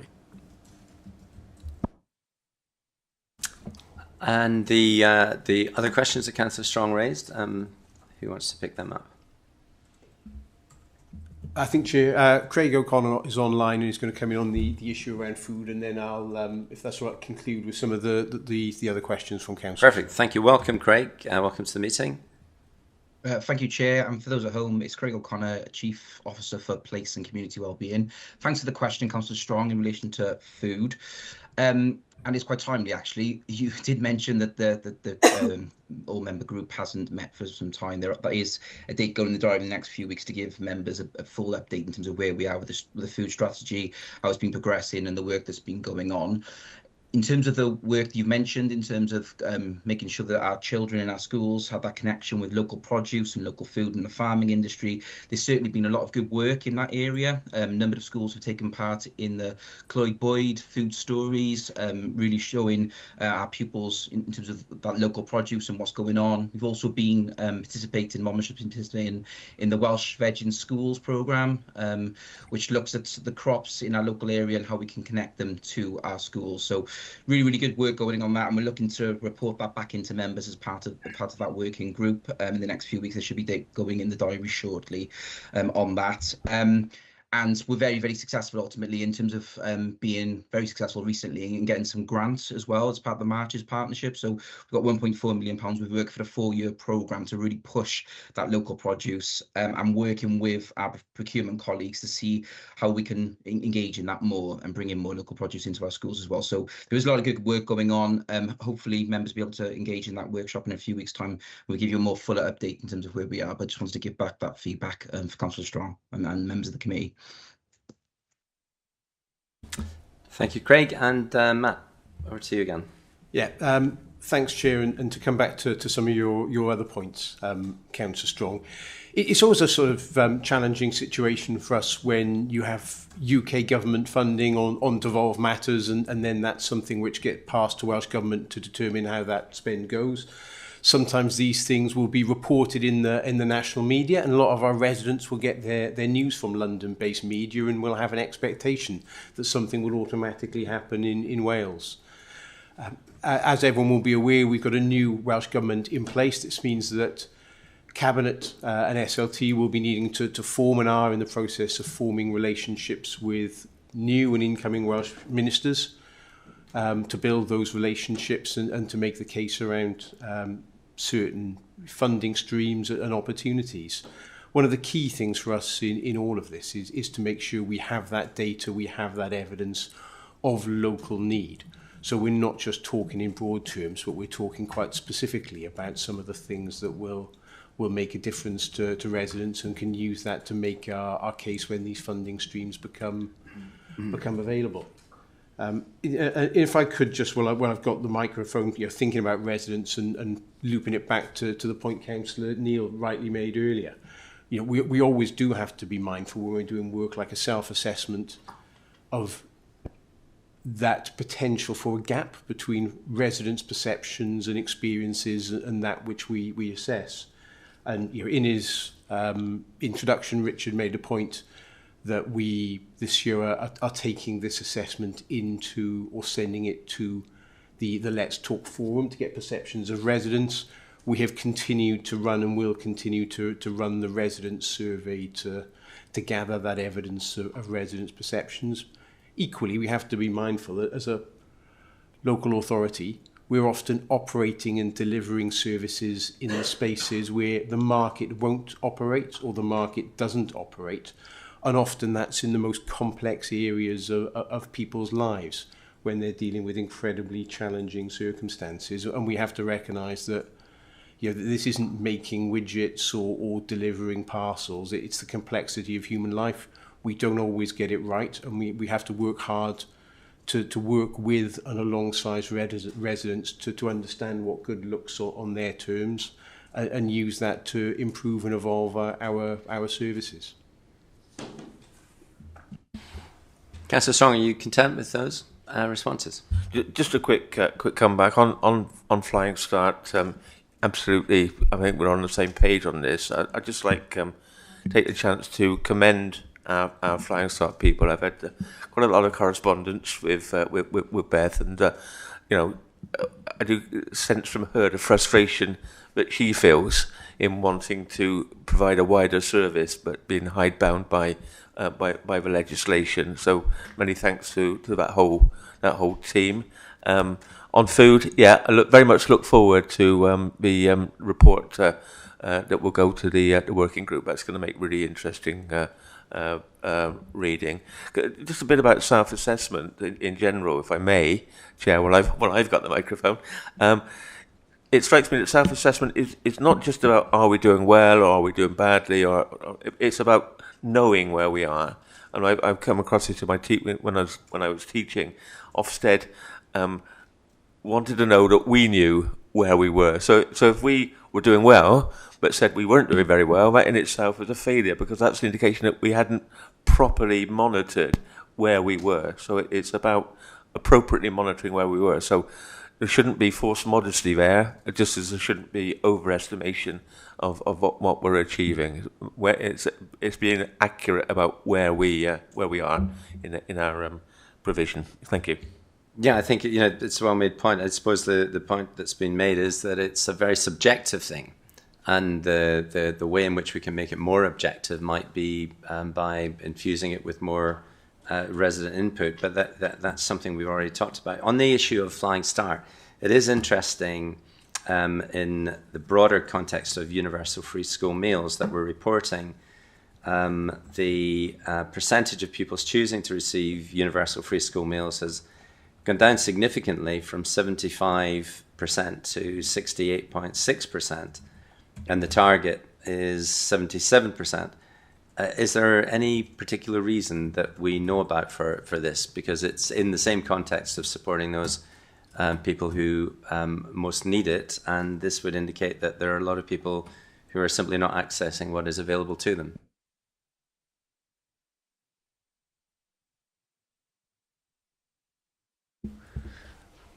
I don't know if Deb, you want to come in on that point around uptake of free school meals, or Craig?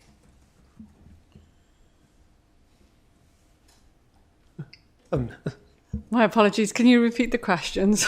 Yeah, of course. So we've been talking about Flying Start, Deb, and the issue that is reported on also within the report on fair. What's the headline? The fair place to live shows that the percentage of pupils choosing to receive universal free school meals has declined very markedly from 75% to 68.6%, and the target is now 77%. So it's really just a question that, you know, we've been talking about need and support for people who most need it. And questions sort of sitting there saying, well, actually, the availability of universal free school meals has very substantially gone down. And just wondering why that might be so, and why is it so far adrift from what our target would be?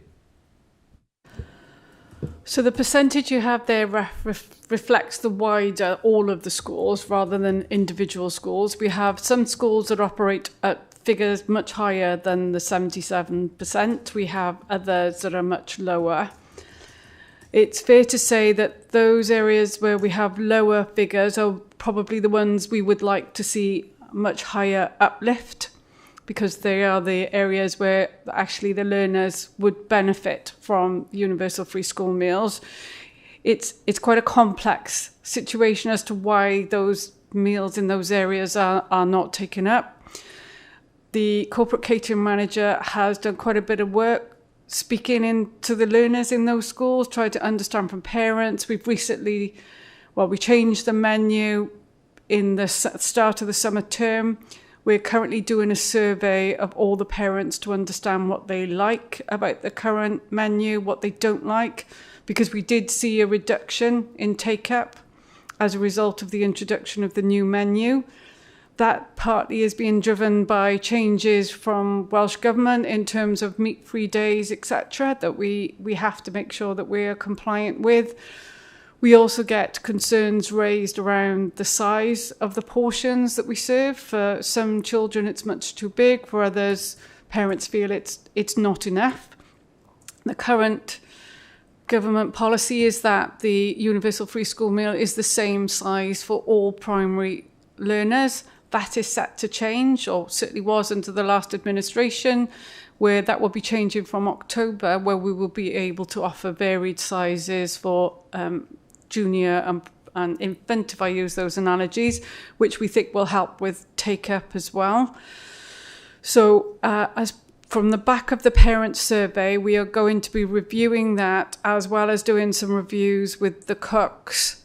And also we're going to do a project around waste to understand what changes we need to make to the school menu, starting from the back end of the autumn term.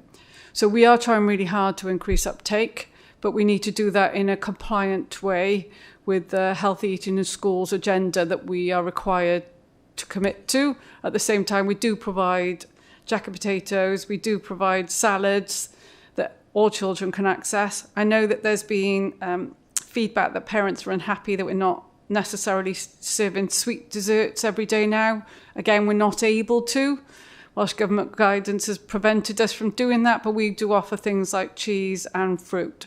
So part, I think, of the reduction are the changes that we've implemented to ensure that we're staying aligned with current policy. Thanks, Deb. And well done for going through all that and not mentioning tapioca pudding, which I think could have its own barrier to take up. But it's just to note the pretty substantial reduction from where we were to where we are now in take-up of universal free school meals, which is available. And I suppose we can all do more to spread that word and to encourage take up. I'm also very much aware that Jill, you had questions which you were going to raise for involving Will McLean, and Councillor Garrett, if you don't mind, I'm going to ask, because I'm just conscious of Will McLean's being here. He may not indefinitely be here, but could we move to Councillor Bond, that you ask your question first, and then it may well be that Will McLean doesn't need to remain if he's drawn away elsewhere. Thank you. Thank you, Chair, and thank you, Councillor Garrett.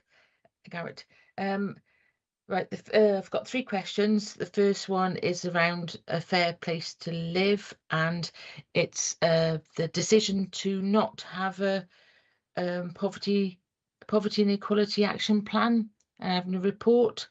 I wonder if an overview would be useful to ensure that we are actually completing all our requirements or our ambitions. So I wonder if at least if we could relate it to the equality and impact assessment, because I've noticed that there's one reference to care leavers or care experienced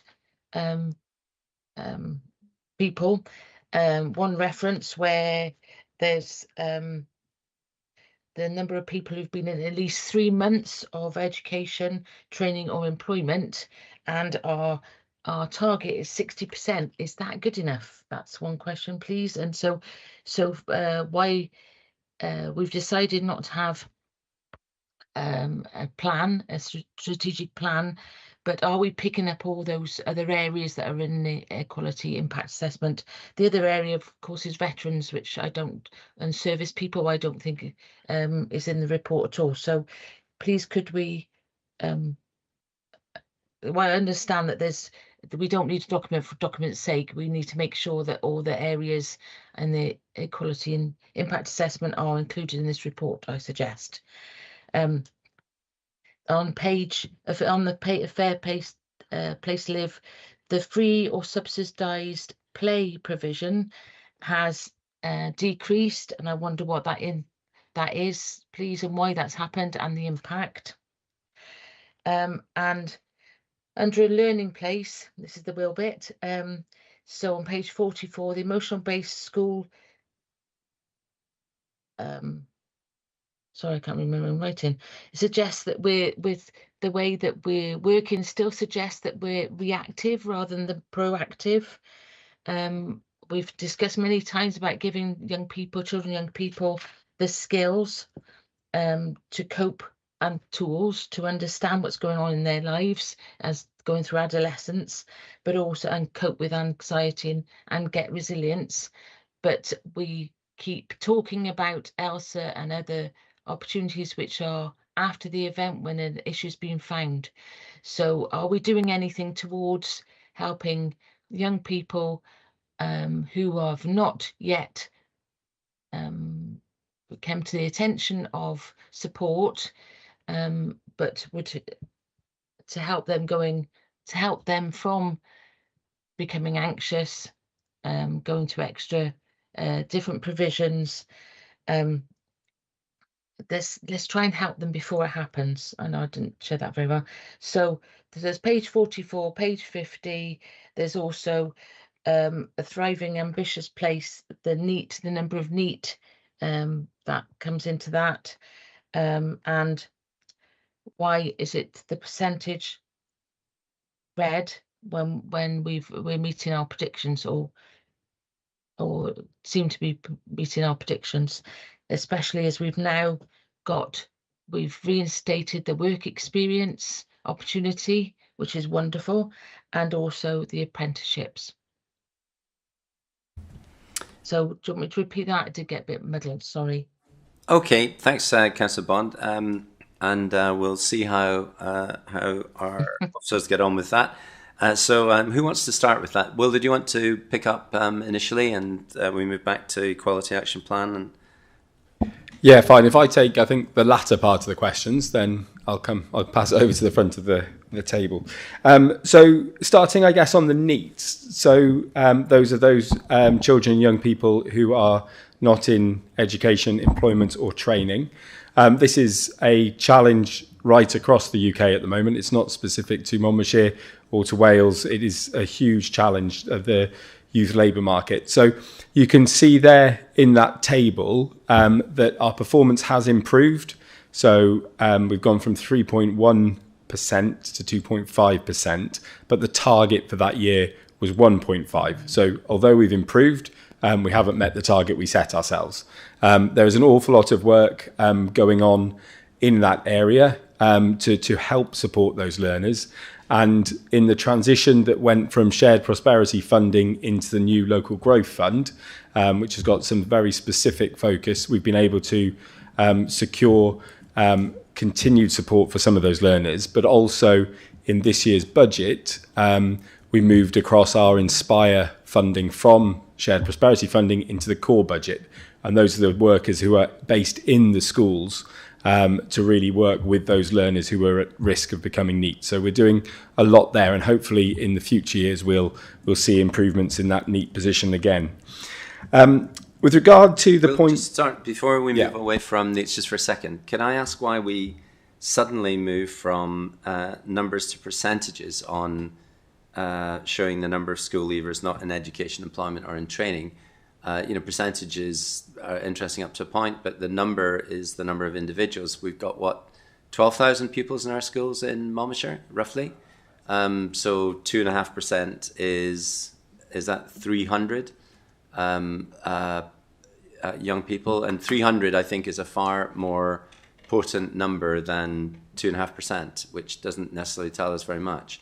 I just don't understand why we suddenly move from every other one is the number and suddenly we're on a percentage. Could that be looked at, please? Yeah, we will look at that. And my recollection, but it is only a recollection, is we're not talking about numbers anywhere near in the hundreds at all. So I'll get those numbers and come back to you. If someone could find them during the course of my ramblings for the other answers, then hopefully it won't be ramblings. But you must be right, because I'm talking about of the total school population. Yeah, and it can only be years 11 and so the 12, point 13. Nonetheless is it would be, I think, more illuminating if we knew what the number is. No, absolutely agree with that. That's absolutely fine.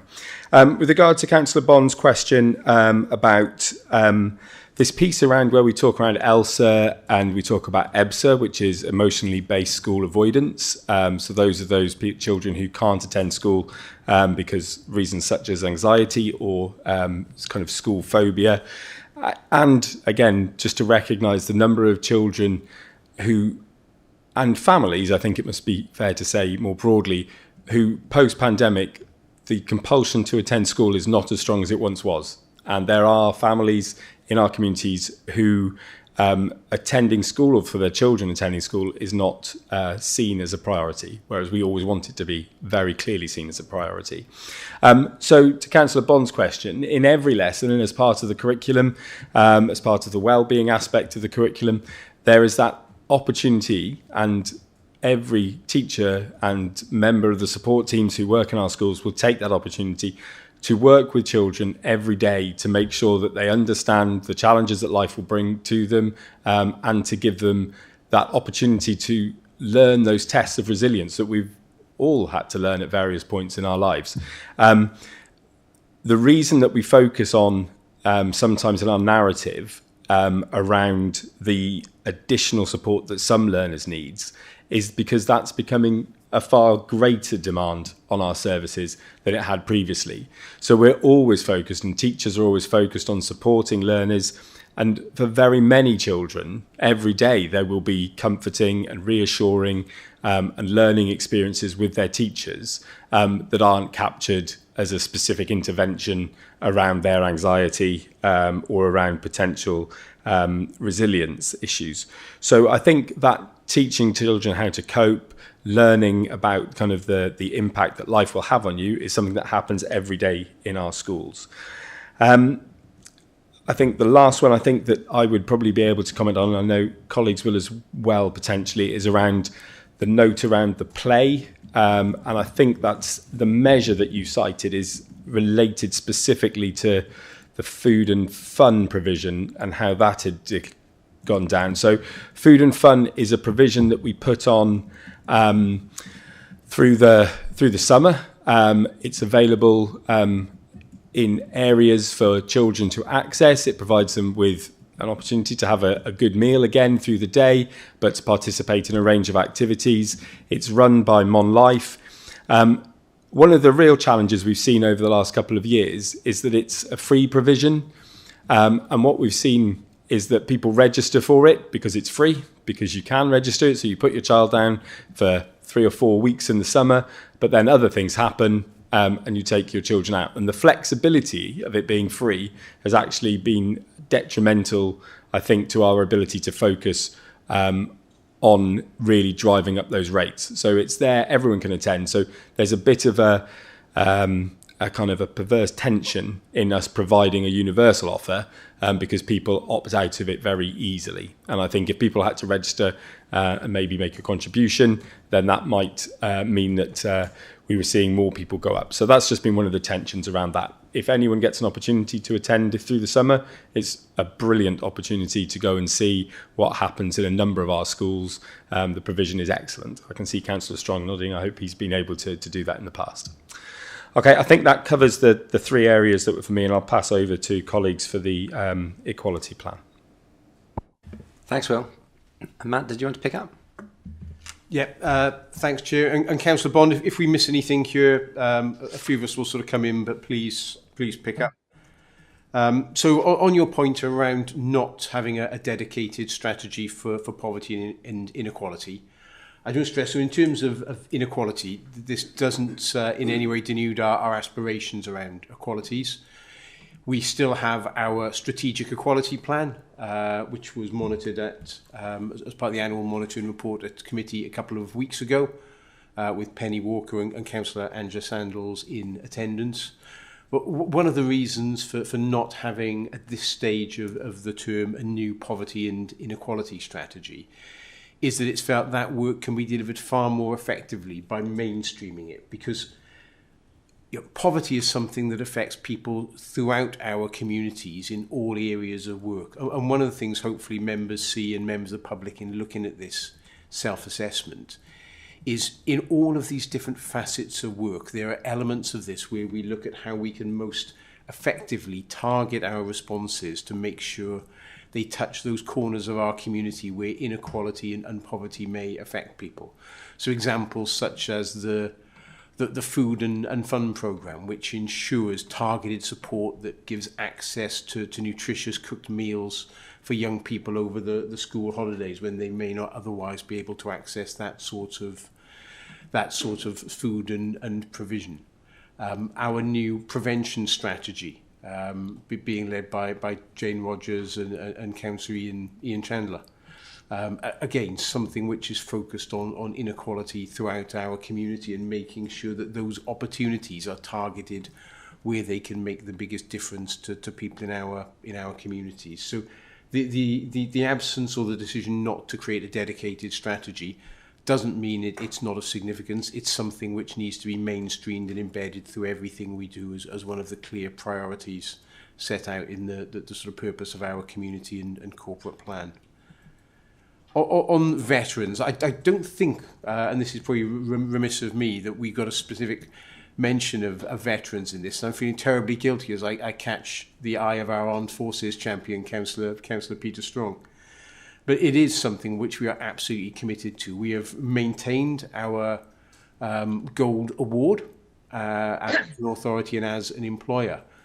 We last week raised a flag for our armed forces, in again a ceremony led by Councillor Strong, with members of the forces in attendance, along with sort of public representatives and members of our blue light services. Members will recall last year we were incredibly proud to host National Armed Forces Day when we had 7,000, 8,000, 9,000 people down in Caldecott Castle. And just in terms of some of the practical steps, for example, through the work I'm responsible for as Chief Officer for People, we offer guaranteed interviews for veterans that apply for jobs here and meet the interview criteria. So we are absolutely committed to supporting the incredible veterans that live and work within this county. Just having a look back, and colleagues, if there's anything there that I've missed, I can see Richard hovering over the button, so I will pass over to my right.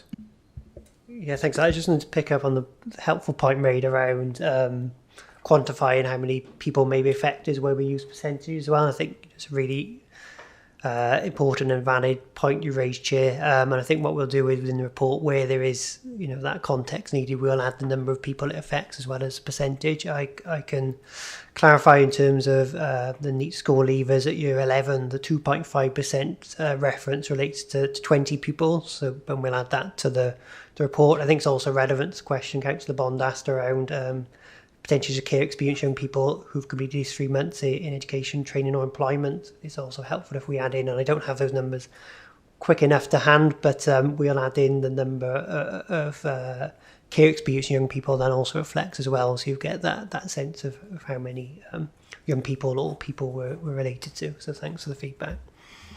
Yeah, that's good points, and it's easily remedied. It's just for real clarity and information. I think it's really helpful. Moving on to actually, Councillor Bond, did you have any follow-ups on those particular points? I allowed you a lot more questions than the normal maximum of 3, but if there's anything that you wanted clarification on. Okay, so agree. Thank you very much, Richard, about saying about the that you'll have numbers for the care experienced young people for NEET.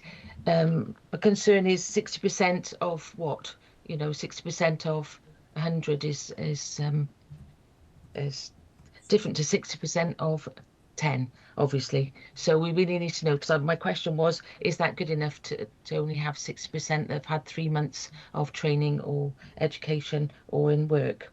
And the other, I'm still got questions around Will's input around the time being available for teachers who are very overworked. They've got a lot to fit into a day, to find times to teach young people about mindfulness, about coping strategies and other things that will help them get through their teenage years and the pressures of social media and, as we've said before, the impact of COVID in their lives.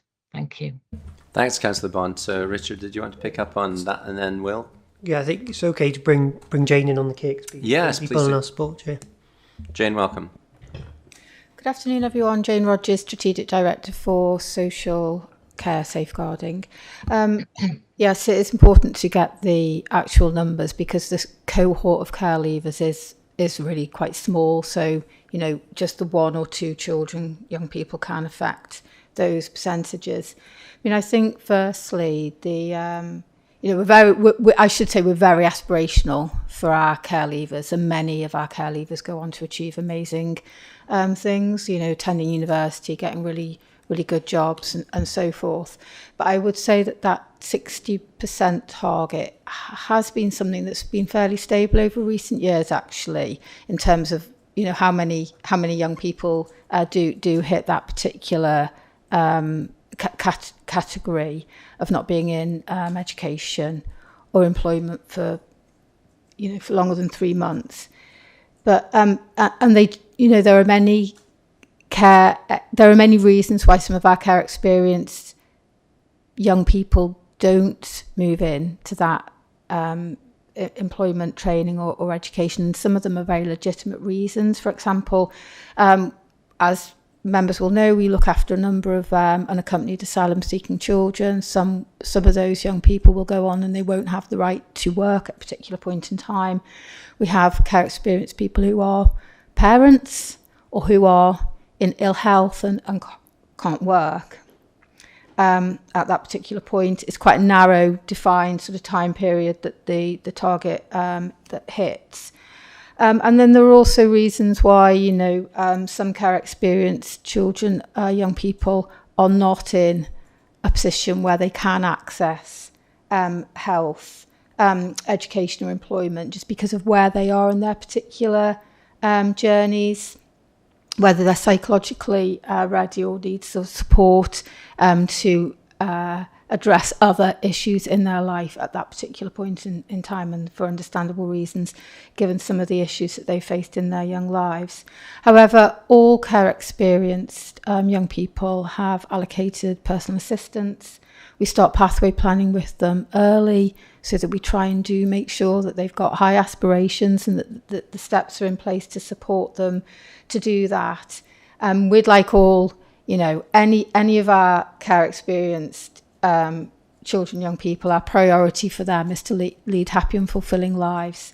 And being in education and employment is a key part to that. But sometimes it comes at a different point for our care experienced young people than maybe the majority of our population. Thank you. Thank you, Jane. And Will, did you want to come in on? I don't think Councillor Bond is going to let you go until that's really fine. nail this question. So I think the point I was trying to make, Councillor Bond, is that every day in school, our learners work across the 6 areas of learning and experience as set out in the curriculum. So the 6 are science and technology, humanities, maths and numeracy, literacy, languages and communication, expressive arts, and really importantly, health and well-being. And the health and well-being area of learning and experience talks really clearly about, through their education in school every day, learners being able to learn about being resilient and about independent young people and becoming independent adults in their lives. So it talks about the fundamental components of this area of physical health and development, mental health and emotional and social well-being. So every school will have developed schemes of works and approaches for that area of learning. So it should be, as in all inclusive practice, be ingrained into what happens in our classrooms every day. I think what we've seen and what you've recognised in your questions are significant changes to society in the recent past, and they are bringing significant pressure on young people in some of these areas. And some of those young people will need support and guidance above and beyond what is offered in the normal classroom experience. But for the majority of learners, we would hope that their experiences through their classroom would give them that base and that learning in order for them to survive and thrive in their lives. I hope that helps. Thank you very much, Will. And I'm going to move on to, finally, Councillor Garrett. You have a question. And thank you for waiting. Thank you, Chair. I'm sure some members are already dusting off their speeches from last year, ready for September's meeting, and I hope they do get to watch this section of the meeting. It might answer some of their questions about this document. The argument's often made by some members that we are not rigorous in our self-assessment and are patting ourselves on the back with minimal amber and red. But as Richard said, this process has evolved since 2022. While some aspects are data-driven in order to make an evaluation, the report outlines there's much more data we're now getting from service users and residents, such as Let's Talk Monmouthshire. So I just wondered how we could evolve the report further to include more feedback. Are there any further opportunities we could exploit at minimal cost to get greater resident feedback? For example, if residents call the contact centre, do they get the opportunity to make a feedback report? Or when you do an app, sometimes you get a response to say it's been dealt with, but do we go back to that resident and just check that they're satisfied with what has been done with that particular concern? If you just indulge me for a second, I went to an event yesterday called the Climate Innovation Camp at Haberdashers Monmouth School, attended by students in the Monmouth primary and secondary cluster. There were experts in environment, there were teachers, local councillors, the chief exec was there, the council leader was there. This event was the 3rd one and probably will not make the report, but it will produce results from young people about their ideas and their decision making about where they live and the environment. And I do hope feedback from this event is something we can bring to full council in due course when it's put together by the organisers. School meals were mentioned as an example, which we've already discussed today. And this camp is an ongoing process following the excellent work at Osbaston Primary on making Monmouthshire a deforestation-free county, which received unanimous support in full council. So we should be looking at the impact of events like this as well, especially on our young people. This event probably won't feature in the Greener Place to Live section, but we should be looking to engage more with young people via schools and events such as yesterday, and maybe we should be looking at, is there events are going on that where we are consulting with people, we don't realise it, and we could be gathering vital data which could help with the rigour of the self-assessment process. And I hope then maybe reassure some councillors that there is more going on to dig down and get accurate results, and we're not just patting ourselves on the back. Thank you. Okay, thank you. And who wants to pick that particular question up? Can we make it more resilient to the challenge that it is subjective? Yes, I think we were fighting over that one. We were both quite keen to have a go. So yeah, thanks for the question, Councillor Garrett. Yeah, absolutely right. We've outlined some of the things we're doing. The Let's Talk forum, the resident survey. You rightly point out there are all manner of different points of interactions that residents have with the council, and each one of those is a learning opportunity. I've just been checking back on the spec that our colleague Paul Sullivan, who heads up our customer function, has put together, and the contact centre. So for example, I don't have the full details of this, but that's one of those areas. So our contact centre manager, to what extent are we able to use that software to enable residents to give feedback? There is some potential there to do that. There are also quite a number of surveys in place across the authority, some of which are highlighted in the self-assessment. So Jane's colleagues in social care, we have surveys in both adults and children's services, where service users get the opportunity to give very specific feedback on the quality of the service we offer them and their experiences of that. We've mentioned the resident survey. We have our staff survey. As part of our library standards, we run, I think, every 2 years a survey of library users.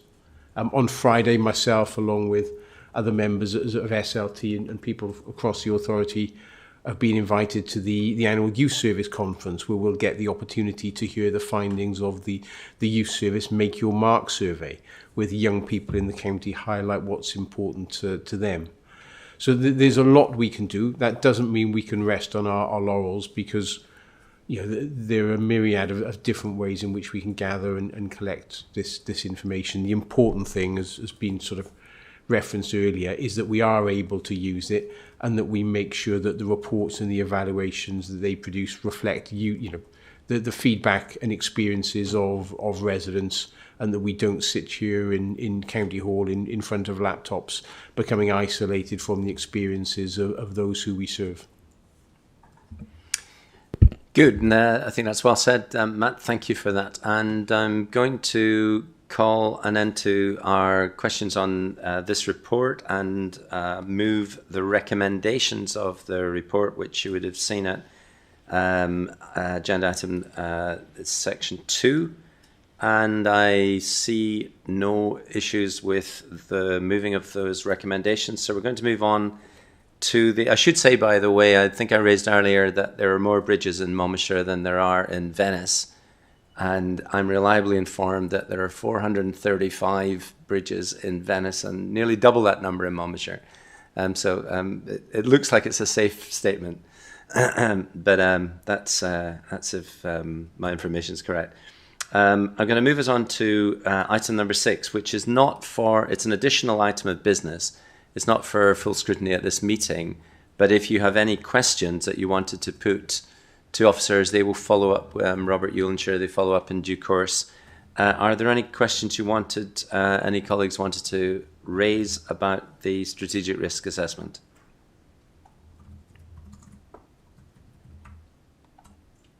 Okay, in which case I don't see any being flagged. Sorry? I'm just looking. Oh, she's now raised her hand. So, Councillor Bond?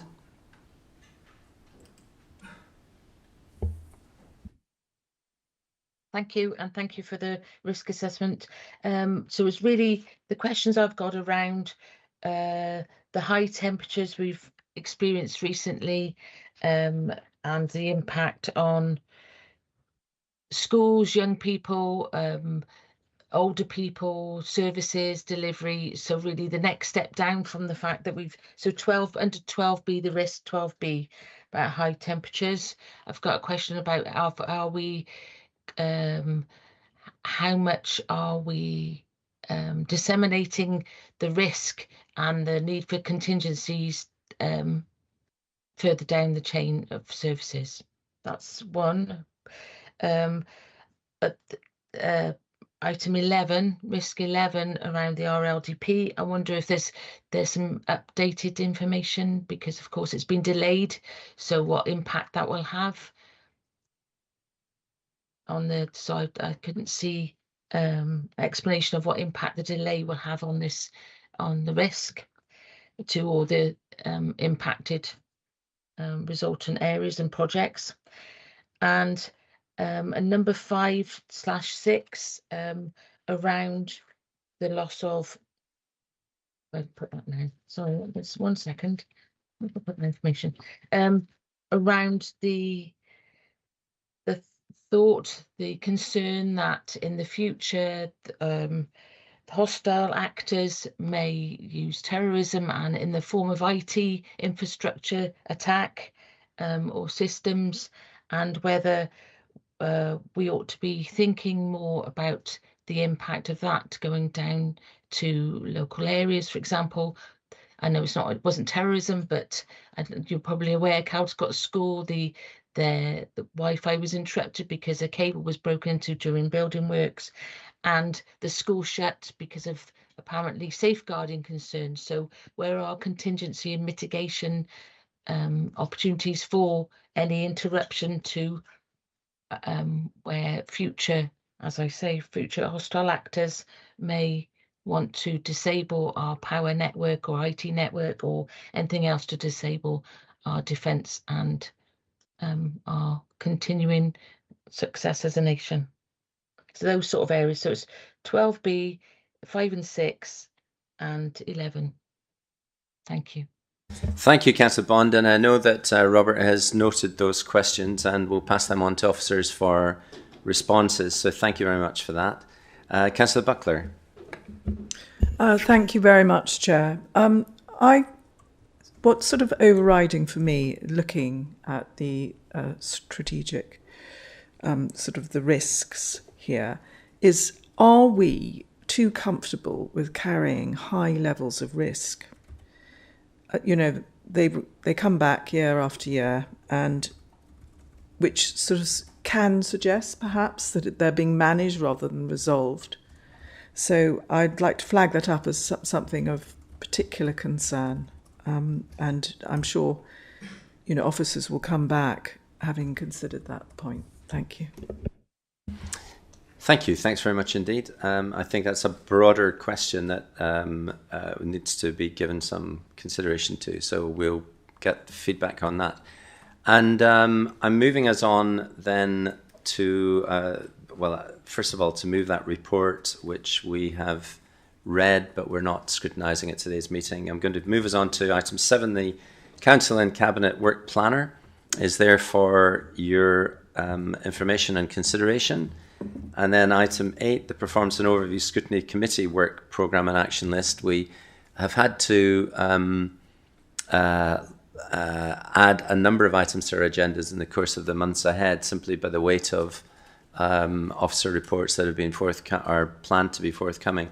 On the action list, Robert, did you want to just update us on the Performance and Overview Action List of 9th of June? Yeah, thank you, Chair. Subsequent to the agenda being published, you should have received a response on the second one about out-of-county placement costs. So that's been updated, and I'll continue to look for a response to the first one. And yes, just to draw particular attention, if I may, for the forward work programme, that we've added another special in on the 13th of October. So it is on there, but you might not have seen it because it has been added recently. And just coming back to earlier, just a reminder that FPOP came up earlier, and it's the 8th of September special, at which we're going to have a report on that. We're doing one on K-pop as well, are we? Did I say K-pop? I know you said it. Good. Quite rightly. But we look forward to hearing that. So moving finally to confirm the minutes of the previous meeting. I don't know if there are any corrections or changes that are proposed. I see none. So we will move these and confirm those minutes. And the next meeting on the 8th of September. Thank you very much, everybody, for the questions and for the responses. Much appreciated. Close the meeting now. Thank you.